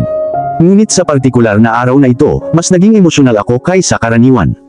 Nagsimulang tumulo ang mga luha ko, at hindi ko na napigilan. Para akong tanga, umiiyak sa publiko ng ganyan. Tapos, nagulat ako nang may umupo sa tabi ko. Mabilis kong pinunasan ang luha ko at napatingin sa lalaking umupo sa tabi ko. Paminsan-minsan ay nakikita ko siya sa paligid ng bahay, ngunit hindi ko alam ang kanyang pangalan o kung ano ang kanyang ginagawa. Siya ay isang matandang lalaki na maganda ang pangangatawan na mukhang nasa late 30s na siya. Binasag niya ang katahimikan at inabutan ako ng tissue. Napansin ko na sa tuwing nakikita ko ikaw, umiiyak ka, aniya sa malalim at nakakaaliw na boses. Nakaramdam ako ng hiya, at hindi ko alam ang sasabihin. Siguradong nakita ko na ang lalaking ito dati. Nandito siya last time na nasa garden ako. Naglakad na siya palayo nang mapansin niya akong umiiyak. I'm Anthony, pakilala niya. You know something, you remind me a lot of my late daughter. She died a few years ago in a car accident. Tumangala ako sa kanya at nagpahayag ng aking pakikiramay, ngunit hindi niya ito pinansin. It's been a while, malungkot niyang sabi. Pero masakit pa rin araw-araw. Tinanong ko siya kung ano ang ginagawa niya para kay Daniel, ngunit malabo siya at sinabi lang sa akin na nagtrabaho siya para sa kanya. Hindi ko na pinilit ang usapan dahil parang ayaw niyang pag-usapan iyon. Sa halip, tinanong ko pa siya tungkol sa kanyang yumaong daughter, at lumiwanag ang kanyang mukha habang pinag-uusapan siya. She was the most beautiful, kind-hearted girl you'd ever meet, nakangiti niyang sabi. May paraan siya para iparamdam sa lahat na mahal at espesyal siya. Ilang sandali pa kaming nag-chat, pero naputol kami ni Zayden. Agad namang natahimik si Anthony at umalis kaagad pagdating ni Zayden. Iniisip ko kung ano ang relasyon nila. Alam kong naging asshole ako dati, and I'm sorry, sabi ni Zayden. Gusto kong maging magkaibigan tayo. Parang nakababatang kapatid ang tingin ko sa iyo. Hindi ako sigurado kung mapapatawad ko siya, pero parang sincere siya, kaya pinatawad ko siya. Pagkatapos ay tinanong niya kung ano ang pinag-uusapan namin ni Anthony, dahil sinabi niya na nakita niya na kakaiba ang pakikipag-usap sa akin ni Anthony, dahil karaniwan siyang sarado at malayo sa iba. We were just talking about his late daughter, sabi ko na medyo defensive. Sabi niya na alala niya sa akin. Nanlambot ang mga mata ni Zayden, at tumingin siya sa akin ng may bagong respeto. Hindi ko alam iyon, sabi niya. Si Anthony ay halos hindi nagsasalita ng higit sa ilang mga salita sa sinuman, kabilang si Daniel. I didn't notice that, sabi ko sabay kibit balikat. Siguro we were kind of the same in that way, and could relate to each other because we were both very introverted people. Tinanong ni Zayden kung pwede ba kaming mag-lunch dahil magkaibigan na kami, pumayag naman ako. Tinanong ni Zayden kung pwede niya akong kausapin, pumayag naman ako. Sinabi niya sa akin na alam niyang narinig ko siya at si Daniel na nag-uusap tungkol sa akin at labis siyang nanghihinayang. I know I was being a asshole, sabi niya habang nakatingin sa ibaba. Gusto kong maging magkaibigan tayo. I look at you like a younger sister, at gusto kong maging magkaibigan tayo. Hindi ko alam kung mapapatawad ko siya, pero parang sincere siya, at ayokong magtanim ng sama ng loob, kaya pinatawad ko siya. Pagkatapos, tinanong niya kung ano ang pinag-uusapan namin ni Anthony dahil ang sabi niya ay nakita niyang lubhang kakaiba ang pakikipag-usap sa akin ni Anthony. Siya ay sarado at malayo sa iba, sabi niya, nakasimangot. Halos hindi siya nakikitang nakikipag-usap kahit kanino, pati na kay Daniel. Nagkibit-balikat ako at sinabing hindi naman siya ganoon sa paningin ko. Kabaligtaran talaga, nakangiting sabi ko.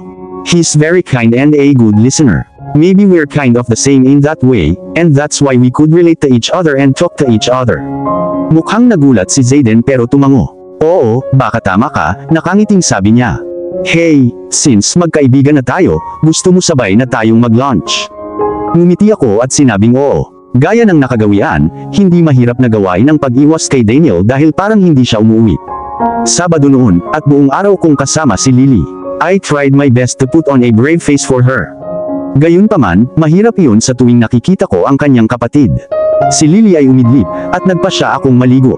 Pumasok ako sa shower at nagtapis ng tuwalya sa aking sarili. Isinuot ko ang aking bra at panty at napansin ko ang galos ko sa bala na aking natanggap. Inalis na ng doktor ang tahi, at nagkaroon ako ng maliit na peklat.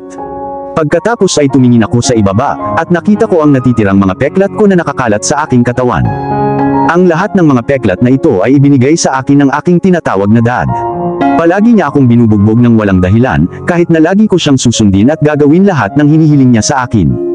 Palagi niyang sinasabi sa akin na kung sakaling tumakas ako, hahanapin niya ako. Kaya naman ang tagal kong umalis sa bahay ko. Iniisip ko kung ano ang mangyayari kung mahanap niya ako ngayon. Ang aking ama ay palaging nasa shady business. Kaya naman walang ginawa ang mga pulis sa kanya. Pero anong mangyayari kung mahanap niya ako ngayon? Papayag ba si Daniel na kunin ako ng daddy ko? Alam kong kailangan din ni Daniel sa shady business. Bakit pa niya ako kikidnapin, at pinagbantaan na papatayin ako kung hindi ko kinuha ang trabahong ito bilang isang nani? Napaisip tuloy ako kung anong klaseng shady business ang pinasok niya. Isang katok ang nagpatigil sa pag-iisip ko. Lalabas ako saglit, Lily. I'm just. Bago ko matapos ang pangungusap na iyon, bumukas ang pinto, at pumasok si Daniel. Nanlaki ang mata ko, at bigla akong kinabahan. Daniel, I'm changing, sigaw ko sa kanya. Gayunpaman, hindi siya nagsalita. Nakatingin siya sa akin habang sinusubukan kong takpan ang sarili ko gamit ang mga braso ko. Nakaramdam ako ng sobrang pagka-conscious sa sarili at hindi komportable. Tila nawala siya sa pag-iisip, at bago ko siya masigawan, tinanong niya. Paano mo nakuha ang mga peklat na iyan? Tumingin ako sa ibaba at tuluyang nakalimutan ang aking mga peklat. Labis akong nag-aalala na makita ako ni Daniel na walang damit kaya nakalimutan ko ang mga peklat ko. It doesn't matter. Now, can you please get out and let me change? Sabi ko. No, hindi ako aalis hanggat hindi mo sinasabi sa akin, sabi niya. Bago pa ako makasagot ay narinig ko na ang pagtawag ni Lily sa pangalan ko. Mukhang galit si Daniel at naglakad papunta sa pintuan ko. Hindi pa tapos ang usapang ito, aniya bago siya lumabas ng pinto at isinara yun. Nagpakawala ako ng hininga na hindi ko alam, at mabilis na nagpalit ng damit. Lumabas ako para tingnan kung ano ang gusto ni Lily. Hey, do you want to see a movie? Tanong niya. Ngumiti ako sa kanya. Sure, that sounds great, sabi ko. Buong gabi kaming nanunood ng mga movies, at pagkatapos ay nakatulog si Lily. Binuhat ko siya sa kwarto niya at inilagay sa kama. Pumunta ako sa kwarto ko at sinubukang matulog pero hindi ko magawa. Nagpa siya akong lumabas sa garden. Umupo ako sa paborito kong pwesto at pinagmasdan ang buwan at mga bituin. Tapos, out of nowhere, nakarinig ako ng mga ingay sa malayo. Parang may sumisigaw. Naglakad ako patungo sa ingay, at napansin kong nagmumula ito sa basement. Ito rin ang lugar na una akong dinala dito ni Daniel. Habang papalapit ako ay palakas ng palakas ang mga sigawan. I was having a mental battle kung bubuksan ko ang pinto o hindi. I decided to go against my instincts at binuksan ang pinto. Dahan-dahan akong bumaba sa hagdan ng barley light basement at nakarating sa isang mahabang bulwagan. Naglakad ako hanggang sa bulwagan, at sa aking takot, nakita ko ang isang lalaki na nakatali sa parehong upuan kung saan ako nakatali. Hubot-hubad siya at duguan kung saan-saan, at sa tabi niya ay walang iba kundi si Daniel, at katabi niya si Ringo. Hindi nila ako napansin dahil bago ko pa namalayan ay nahawakan na ni Daniel ang baril at pinaputukan. Hubot-hubad siya at duguan kung saan-saan, at sa tabi niya ay walang iba kundi si Daniel, at katabi niya si Ringo. Hindi nila ako napansin dahil bago ko pa namalayan ay hinablot na ni Daniel ang baril at binaril sa ulo ang lalaki. Pinilit kong pigilan ang sarili ko pero hindi ko magawa. Napasigaw ako, napalingon sa akin sina Daniel at Ringo. Mukhang galit na galit si Daniel at sumigaw, "Anong ginagawa mo dito?" Iyon ang huli kong narinig bago nagdilim ang lahat. Nagising ako sa isang kwartong dimly light, at agad kong namalayan na nasa kwarto na pala ako ni Daniel. Nakahiga ako sa kama niya, at umupo ako. Tumingin ako sa kanya, at nakaupo siya sa tapat ng kama, pinagmamasdan akong mabuti. Dapat ay natatakot ako ngayon, ngunit sa ilang kadahilanan, hindi. Matapos masaksihan kung ano ang kaya niya, alam kong madaling makapatay si Daniel ng isang tao, kasama na ako, kung gugustuhin niya. Gayunpaman, hindi ako nakaramdam ng takot. Binasag ni Daniel ang katahimikan at tinanong ako sa galit na tono. "What the hell were thinking going down there?" Andoon ako sa hardin, at may narinig akong sumisigaw, bulong ko. "Who the hell gave you permission to go down there? Di ba si Sylvia ang nagsabi sa'yo ng rules? Bawal kang bumaba doon," sigaw niya sa akin. Gusto kong umiyak, pero pinigilan ko ang luha ko. "I'm sorry," sabi ko. Hindi ko alam kung ano pa ang sasabihin. Inilagay ko ang ulo ko sa pagitan ng mga hita ko at nagsimulang umiyak. Napabuntong hininga si Daniel. "Maaaring nasaktan ka," sabi niya. Tumangala ako sa kanya, iniisip kong iyon lang ba ang dahilan ng galit niya sa akin. "I'm sorry, I won't ever go down there again," saad ko. Tumango si Daniel. "Good," sabi niya. Pagkatapos, nag-ipon ako ng lakas ng loob para itanong sa kanya ang isang bagay na nasa isip ko simula nang makilala ko siya. "Pwede ba akong magtanong?" Napatingin ako kay Daniel, tumango naman siya. "Sino ka? Ano ka? Sigurado ka ba talagang gusto mong malaman iyon, Daisy?" Tanong niya na mukhang seryoso. Alam ng isang bahagi ko na hindi ko dapat itanong, ngunit hindi ko napigilan ang aking pagkamausisa. "Oo," sagot ko. Tiningnan ako ni Daniel ng matitinding mata. "Fine, Daisy, I'll tell you. I'm the Don of the Italian Mafia," he revealed. Napatitig ako sa kanya, nanlaki ang mata ko sa gulat. Nasabi niya lang ba sa tingin ko ang sinabi niya? Siya ang Don ng Italian Mafia. What the hell? Hindi nawala ang mga mata ni Daniel sa akin, at hindi ko alam kung paano magre-react. Ang lahat ay tila nagkaroon ng kahulugan ngayon. Alam kong kasali siya sa shady business, ngunit hindi ko akalain na maaaring maging ganito. Nararamdaman ni Daniel ang aking panloob na pakikibaka. "Natatakot ka ba sa akin, Daisy?" tanong niya. "No, hindi ako natatakot sa iyo," tapat kong sagot. "Bakit?" tanong niya. "Walang dahilan para matakot ka. Bakit ako dapat? Noong una kitang makilala, tinutukan mo ng baril ang ulo ko, at hindi naman ako natakot noon. Bakit ako matatakot ngayon? Things make a lot more sense now," paliwanag ko, at mukhang nagulat siya. "Bakit hindi ka tinatakot ng kamatayan?" tanong niya sa akin. Umiwas ako ng tingin, ayokong pag-usapan ang nakaraan ko. "Malakas lang yata akong tao," bulong ko. Ginamit ni Daniel ang daliri niya para ibalik ang ulo ko para harapin siya. "Alam mo, bilang isang Don, may mga kakayahan akong natamo, isa na rito ang pag-alam kapag may nagsisinungaling sa akin," aniya. "Bakit ayaw mong sabihin sa akin?" "Because it doesn't matter," sabi ko sabay iwas ulit ng tingin. "It matters to me," sabi niya, at nilingon ko siya. Hindi ko na gustong pag-usapan pa. "I'm going to bed," sabi ko at pilit na bumaba sa kanyang kama. Pero hinawakan niya ang braso ko, at hinila ako papalapit sa kanya, nakahiga. "Okay, let's go bed," sabi niya sabay yakap sa akin, at ang ulo ko ay nakapatong sa dibdib niya. Sinubukan kong humiwalay at nakipagtalo. "I mean going to my room. This is completely inappropriate." Pero hindi ako pinansin ni Daniel. Let's go sleep," sabi niya. Sinubukan kong kumawala, ngunit wala itong silbi. Mas malakas siya kaysa sa akin. Nagpa siya akong ihinto ang pakikipaglaban kay Daniel, at pagkatapos ay nakaramdam ako ng pagod at nakatulog sa kanyang mga bisig. Nagising ako ng madaling araw, kumalas ako sa pagkakayakap ni Daniel. Sa paglabas ko ng kama, nag-iingat na hindi siya magising, hindi ko maiwasang sarap ang init at ginhawang natamo ko sa kanyang yakap. Gayunpaman, ang realidad ng aming sitwasyon ay mabilis na nagpatahimik sa aking mga iniisip. Maingat akong kumalas sa pagkakayakap niya at bumangon sa kama.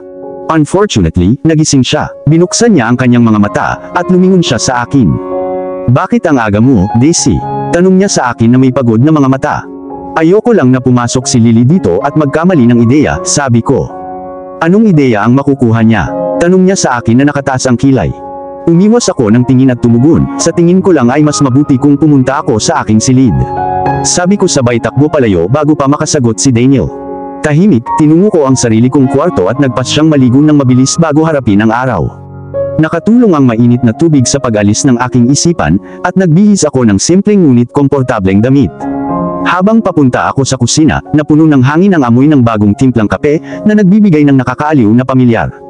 Nawala sa aking pag-iisip, napabalik ako sa realidad ng masayang boses ni Lily. "Good morning, Daisy." "Morning, Lily," sagot ko sabay ngiti. Kahit na-occupied ang isip ko, hindi ko hahayaang makaapekto ito sa pakikisalamuha ko sa kanya. Napatingin sa akin si Lily na nagtataka. "Sinabi sa akin ni Kuya Dan na sabihin sa iyo na makipagkita sa kanya sa kanyang opisina." Tumango ako, binigyan si Lily ng cereal bago pumunta sa opisina ni Daniel. Pagkatok ko sa pinto, narinig ko ang boses niya na nag-aanyaya sa akin. Pumasok ako sa loob at umupo, humarap kay Daniel na seryoso ang ekspresyon ng mukha. "Daisy, may gusto sana akong sabihin sa'yo." Tinagilid ko ang ulo ko, iniisip ko kung anong meron siya. "Ano ito?" "Sa tingin ko mahalaga para sa iyo na simula ng pagkuha ng self-defense classes," sabi niya, ang kanyang titig na matatag. Nagsalubong ang kilay ko sa pagkalito. "Self-defense classes? Bakit?" Nanlambot ang mga mata ni Daniel habang nagpaliwanag. "Daisy, I'm involved in some dangerous business, and I want to ensure your safety. Learning self-defense will empower you to protect yourself and Lily kung may mangyari."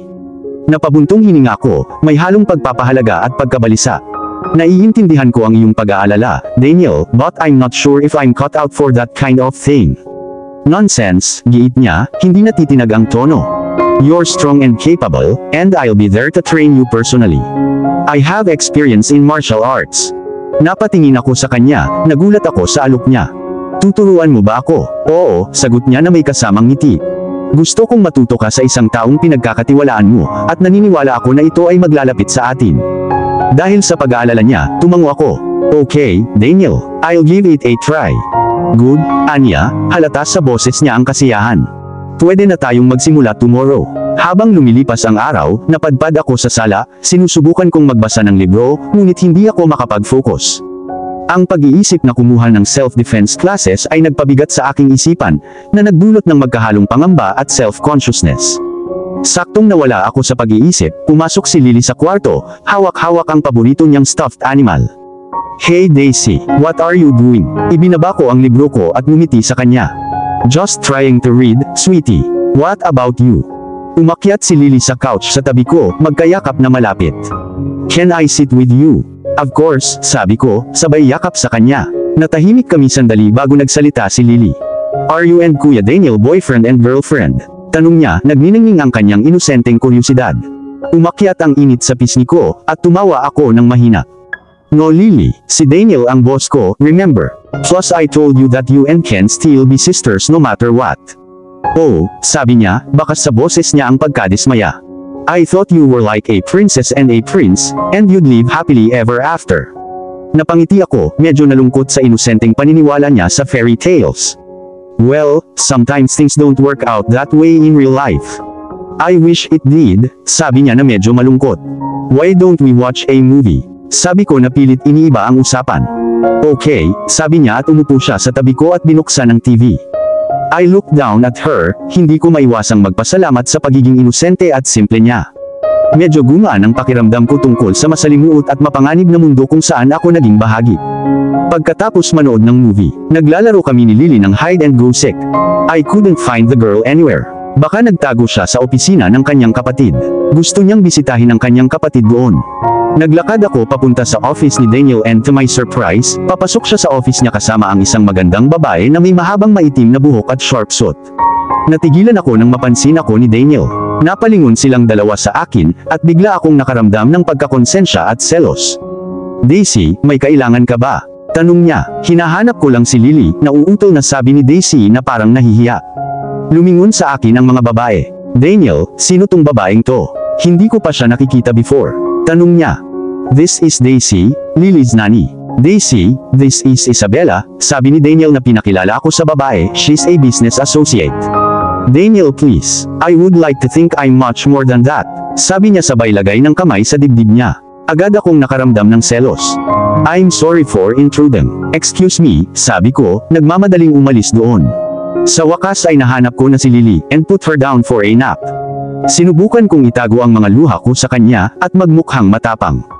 Lumabas ako sa pwesto ko sa garden. Naramdaman ko ang mga luhang umaagos sa mukha ko. Iyon lang ang ginawa ko kay Daniel, sa kanyang empleyado, sa kanyang nani. Bakit hindi ko makuha yun sa makapal kong bungo? Ang mga babaeng iyon ay talagang napakarilag. Iyon ang tipo ng mga babaeng makakasama ni Daniel. Magiging perpekto sila ni Daniel. Business associate lang daw sila, pero I'm sure more than that. Naramdaman kong may tumabi sa akin at nakita ko si Anthony na nakatayo sa tabi ko na may hawak na bulaklak. Para sa'yo, sabi niya at ngumiti ako sa kanya. Salamat, napakaganda, sabi ko sabay hawak sa bulaklak. Tapos umupo siya sa tabi ko. Bakit ka umiiyak this time? Tanong niya sa akin. Napakagulo ng buhay, Anthony. Sabi ko. Tama ka dyan, sabi niya. Nagpa siya akong ibahin ang usapan at tinanong siya ng higit pang mga detalye tungkol sa kanyang pamilya. Mukhang masaya siya sa tuwing pinag-uusapan niya ang mga ito. Sinimulan niya akong kausapin tungkol sa kanyang anak na babae at sa kanyang asawa, na naging dahilan upang makalimutan ko ang aking mga problema sa loob ng ilang sandali. Dumating ang umaga, dala ang magkahalong nerbiyos at pag-asa. Ngayon, sinimulan ko ang aking self-defense classes kasama si Daniel. Habang naghahanda ako, hindi ko maiwasang maalala ang imahe ni Daniel kasama ang babaeng iyon sa opisina niya, at ang alon ng selos na bumalot sa akin. Huminga ako ng malalim, itinulak ko ang mga kaisipang iyon sa isang tabi, na nagpapaalala sa aking sarili na ang aming relasyon ay complicated at undefined. Ang self-defense ang focus sa ngayon, at kailangan kong manatiling nakatutok doon. Naglakad ako papunta sa training area, kung saan naghihintay na si Daniel. Seryoso ang itsura niya, panay ang tingin niya sa akin pagpasok ko. May intensity sa kanyang mga mata na nagpadala ng panginginig sa aking gulugod. Good morning, Daisy, bati sa akin ni Daniel, puno ng determinasyon ang boses. Morning, sagot ko, sinusubukang itugma ang seryoso niyang tono. We'll start with the basics today, anya, na sinenyasan akong sumama sa kanya sa mat. Mahalagang bumuo ng matibay na pundasyon. Tumango ako, inihahanda sa isip ang aking sarili para sa mga pisikal na hamon na naghihintay. Habang sinisimulan namin ang warm-up exercises, naagaw ng atensyon ko ang presensya ni Daniel. Ang kanyang mga galaw ay tumpak at malakas, at hindi ko maiwasang makaramdam ng magkahalong pagkamangha at pananakot. Sa buong sesyon, ginabayan ako ni Daniel sa iba't ibang mga diskarte at mga maniobra sa defense. Siya ay matyaga, ngunit hinihingi, tinutulak ako sa aking mga limitasyon. Nadapa ako at nagkamali, ngunit hindi siya nagpatinag sa kanyang paniniwala sa aking mga kakayahan. Focus, Daisy, mariin niyang sabi sa boses niya.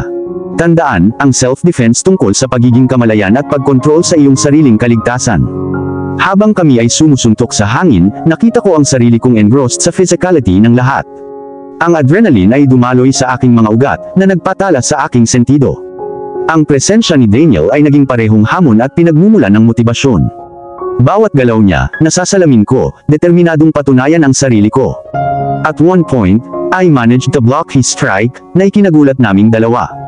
Nanlaki ang mga mata ni Daniel, baka sa kanila ang pagmamalaki. Good job, Daisy, nasasanay ka na. Habang patapos na ang session, magkahalong pagod at saya ang naramdaman ko. Lumapit si Daniel, may hawak na tuwalya, at inalok ito sa akin. Pasasalamat kong pinunasan ang pawis sa aking noo, pilit kong hinahabol ang aking hininga. You did well today, Daisy, anya, mas mahina na ang boses niya ngayon. Ngumiti ako, salamat, Daniel. Pumunta na ako sa kwarto ko at naligo. Malapit nang umuwi si Lily galing school.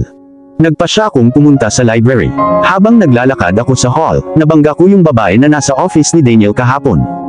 Oh hi there, Destiny was it? Tanong niya gamit ang nanginginig na boses. Daisy, sabi ko na parang naiinis. Alright, Daisy, the maid, sinabi niya. Right, sabi ko, hindi nag-abala na itama siya. Excuse me, sabi ko at sinubukang lumampas sa kanya. Actually, Destiny, pwede bang maging manika ka at dalhan mo ako ng martini? Wika niya.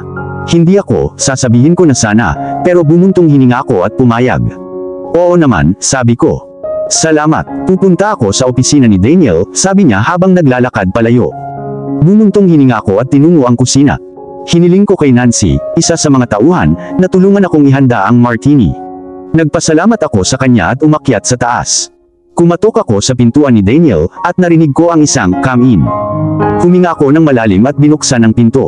Mukhang nalilito si Daniel habang naglalakad ako. Nilingon ako ni Isabella at sinabing, oh great, my martini is here. Pagkatapos ay lumingon siya kay Daniel. I hope you don't mind, I asked your maid. Destiny here to bring me a martini, sabi niya sa nanginginig na boses. Daisy ang pangalan niya at hindi siya maid, parang naiinis na sabi ni Daniel. Oh, I'm sorry my love.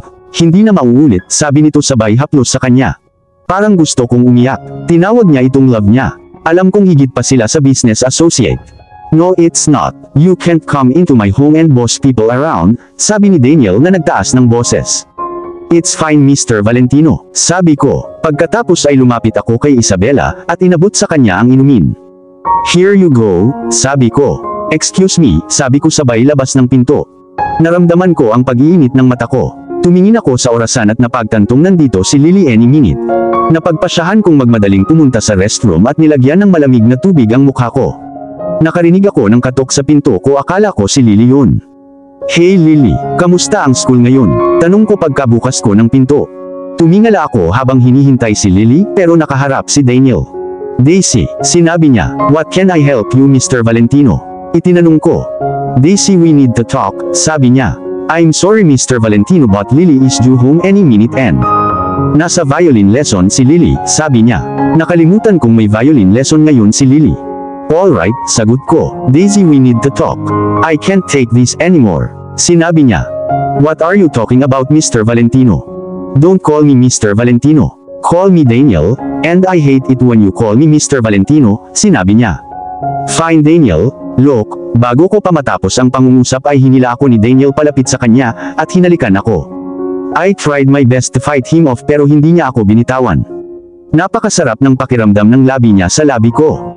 Tumigil ako sa pakikipaglaban sa kanya at ipinulupot ang mga braso ko sa leeg niya. Tuluyan na akong nawala sa sandaling iyon.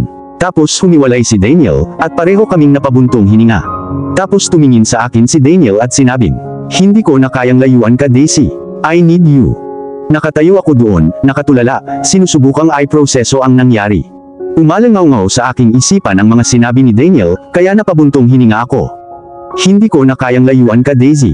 I need you. Ang kanyang pag-amin ay nagpadala ng isang alon ng mga emosyon na bumagsak sa akin na nagpapahirap sa paghahanap ng aking boses.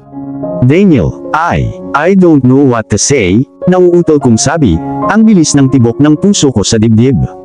Ang intensity ng sandaling iyon ay nanaig sa akin na nagpapahirap sa pag-iisip ng maayos. Daniel, I think you just confused. Sabi mo sa sarili mo, hindi mo ako gusto. Plus virgin pa ako sabi mo.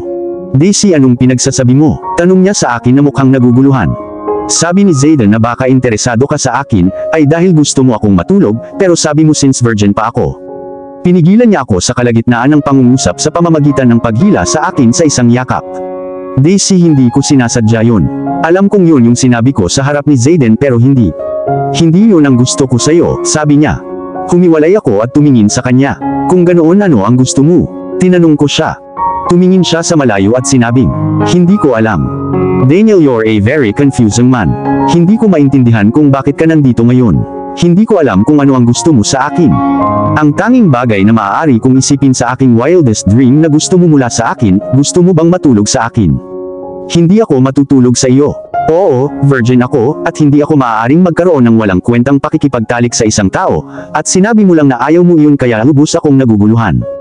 Hindi ko alam kung ano pa ang gusto mo sa akin. Sabi ko, hindi makapaniwala na sinabi ko lang lahat ng iyon. I want you. That's what I want Daisy, and no, I don't mean sex. I want you. Sa tuwing titingin ako sa iyo, may nararamdaman akong hindi ko pa naramdaman dati. I want to be around you all the time. I want you para halikan at yakapin ka, hindi ko akalain na may nararamdaman ako kahit kanino. That was until I met you. Tumingin siya sa aking mga mata, ang kanyang titig ay puno ng magkahalong pananabik at kawalan ng katiyakan. Naiintindihan ko kung sobra na ito, Daisy. Matagal ko nang itinatago ang nararamdaman ko, pero hindi ko na kayang labanan pa. Mas mahalaga ka sa akin, kaysa sa inaakala ko. 1,000,000 pag-iisip ang umiikot sa aking isipan. I didn't never expected this, never imagined na ganito pala ang nararamdaman ni Daniel sa akin. Huminga ako ng malalim, inipon ko ang aking mga iniisip at nagsalita mula sa puso. Daniel, this is unexpected, and nawalan ako ng salita. Tumingin ako sa ibaba, pinag-iisipan ang mga implikasyon ng kanyang mga sinabi. Hindi ko maitatanggi ang spark sa pagitan namin, ang hindi maikakailang koneksyon na nabuo sa paglipas ng panahon. Dahan-dahan lang, Daniel, sabi ko, sa wakas ay nakasalubong ko ang tingin niya. Maaari nating tuklasin ang mga damdaming ito, ngunit kailangan nating maging maingat. Tumango siya, magkahalong relief at determinasyon ang bumabalot sa kanyang mukha. I understand, Daisy. I'll respect your boundaries and I'll be patient. Just know that my feelings for you are sincere. May parte sa akin na gustong maniwala sa kanya, na sumuko sa mga emosyong umiikot sa loob ko. Ngunit ang isa pang bahagi ay humimok ng pag-iingat, na nagpapaalala sa akin ng mga komplikado ng aming sitwasyon. Kailangan namin ng panahon para mag-navigate sa bagong teritoryong ito. Maya-maya lang, naputol ang pag-uusap namin, nang may kumatok sa pinto. Nagulat ako, napalingon ako sa tunog, ang bilis ng tibok ng puso ko. Lumapit si Daniel at binuksan ang pinto, tumambad si Lily, nakagagaling lang sa violin lesson. Hey Daisy, what's my Kuya Dan doing here? Nakangiting tanong ni Lily. Sinulyapan ako ni Daniel, pero lumingon ako kay Lily. Nothing sweetheart, tinatanong niya kung kailan ang next self-defense class namin. Sagot ko, hindi ko alam kung ano ang sasabihin kay Lily.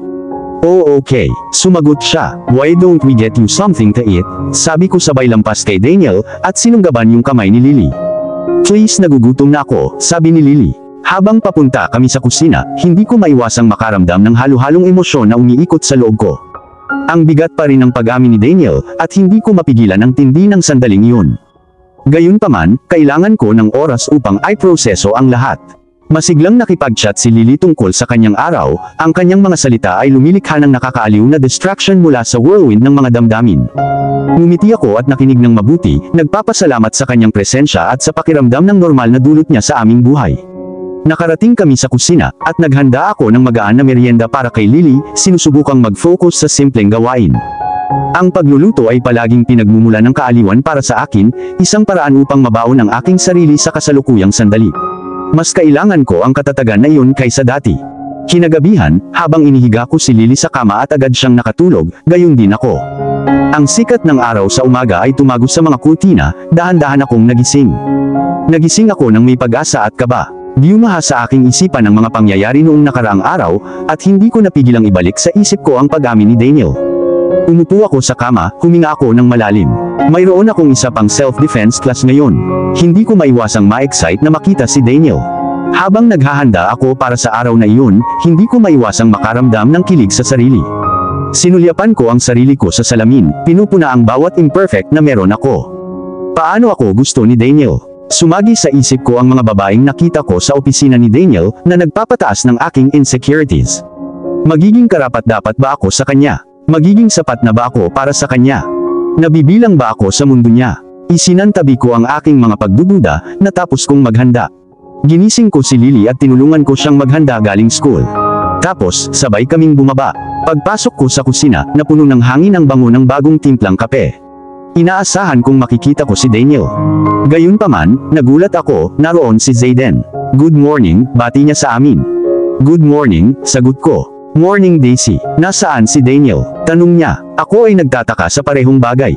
Sinimula ni Zayden ang likod ng kanyang ulo. Parang hindi siya sigurado sa sasabihin. Si Daniel ay may urgent matter na dapat asikasuhin. Sinabi niya.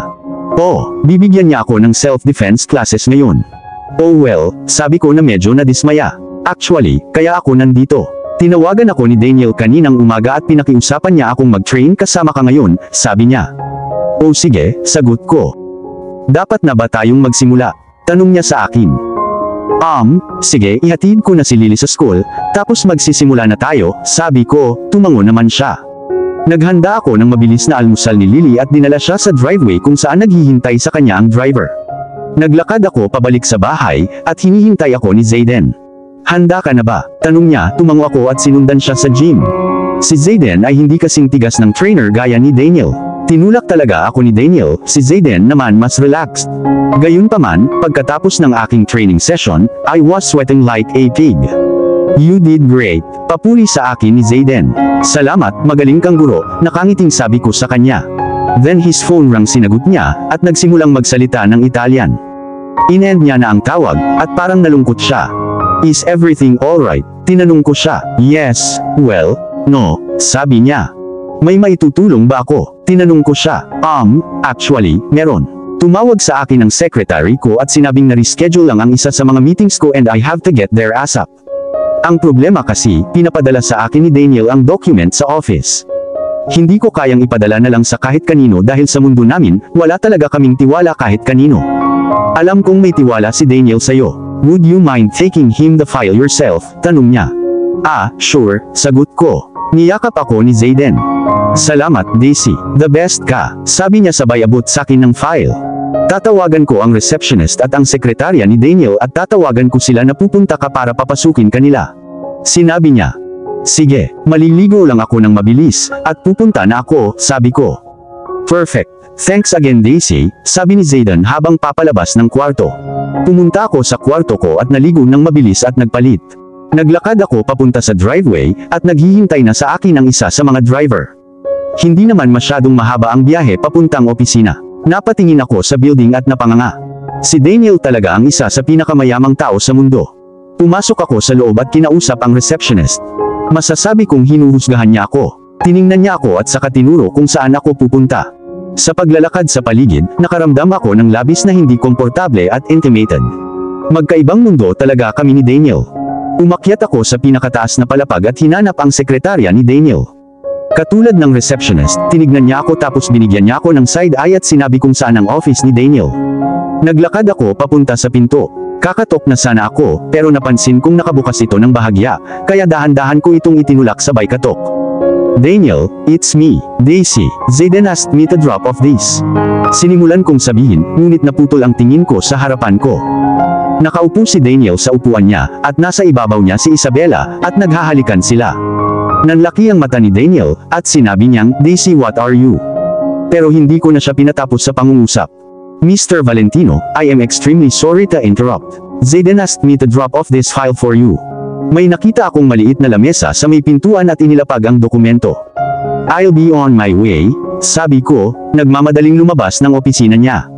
Nakita kong sinubukan niyang itulak si Isabella, at narinig ko ang isang Daisy. Please wait. Pero tumakbo ako, naramdaman ko ang mga luhang umaagos sa mukha ko. Nakarating ako sa elevator at nakakuha ng ilang nagtatanong na tingin, ngunit hindi ko sila pinansin. Tumakbo ako palabas ng building at nilagpasan ang driver ni Daniel. Buti na lang at hindi niya ako nakita, at nakatakas ako. Wala akong ideya kung saan ako pupunta. Kailangan ko na lang makaalis doon. Naramdaman ko ang pagsara ng mga pader sa akin. Tumingin ako sa paligid ko at naghanap ng park. Sa kabutihang palad, ito ay halos walang laman. Umupo ako sa isang park bench at nag-breakdown. Napakatanga ko, bobo tanga-tanga. For a slight moment, naniwala talaga ako sa kanya. Naniwala talaga ako na gusto niya ako. Sinabi niya na gusto niya ako, at naniwala ako sa kanya. Kailan ako matututo? Hindi ko mapagkakatiwalaan ng sinuman.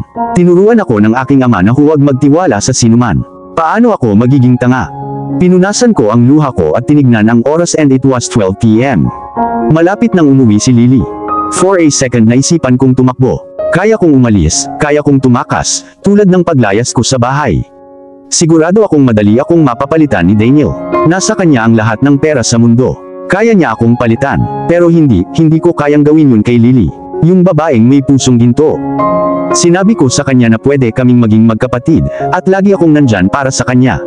Hindi ko siya kayang iwanan. Tumayo ako, at naglakad pabalik sa mansyon.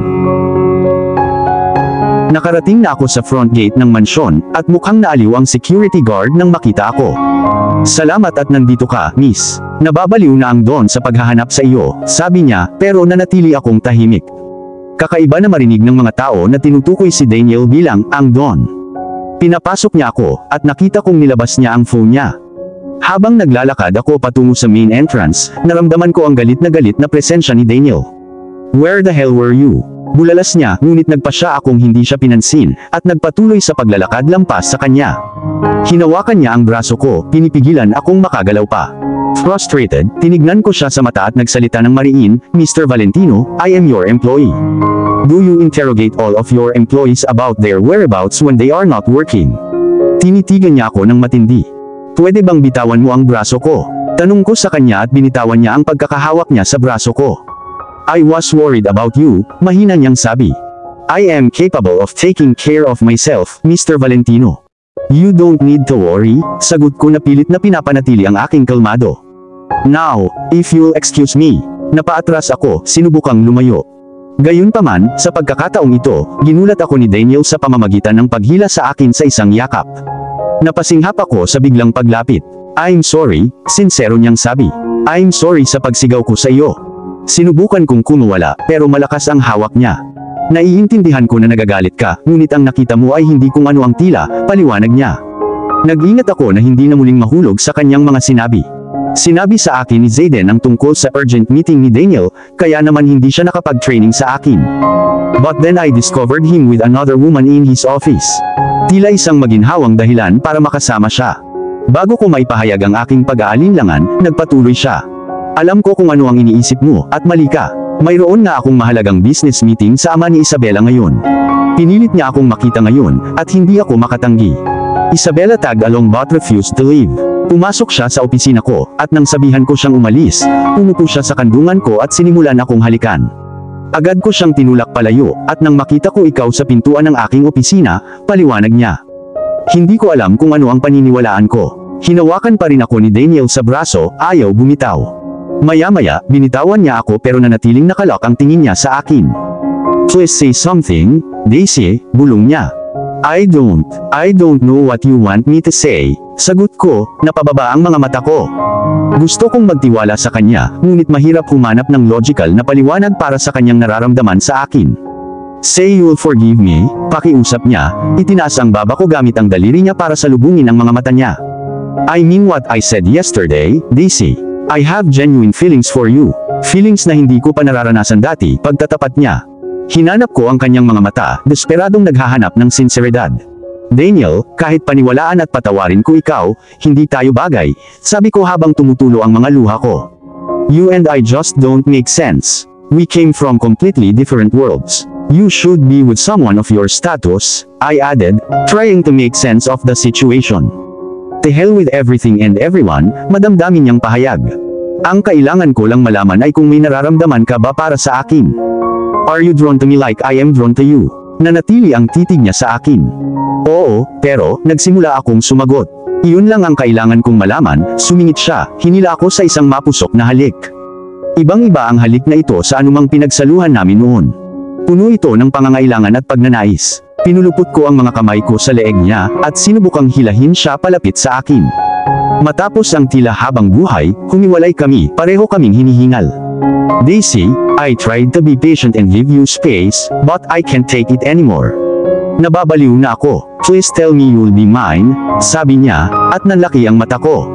No, Daisy, I don't mean sex. I mean you. Please tell me you'll be my girlfriend, sabi niya, at muling nanlaki ang mga mata ko. Para sa isang beses, nang hindi ito masyadong iniisip, sumagot ako. Okay, I'll be your girlfriend, nakangiti sa kanya. Ngumiti sa akin si Daniel, at saka ako hinila para halikan.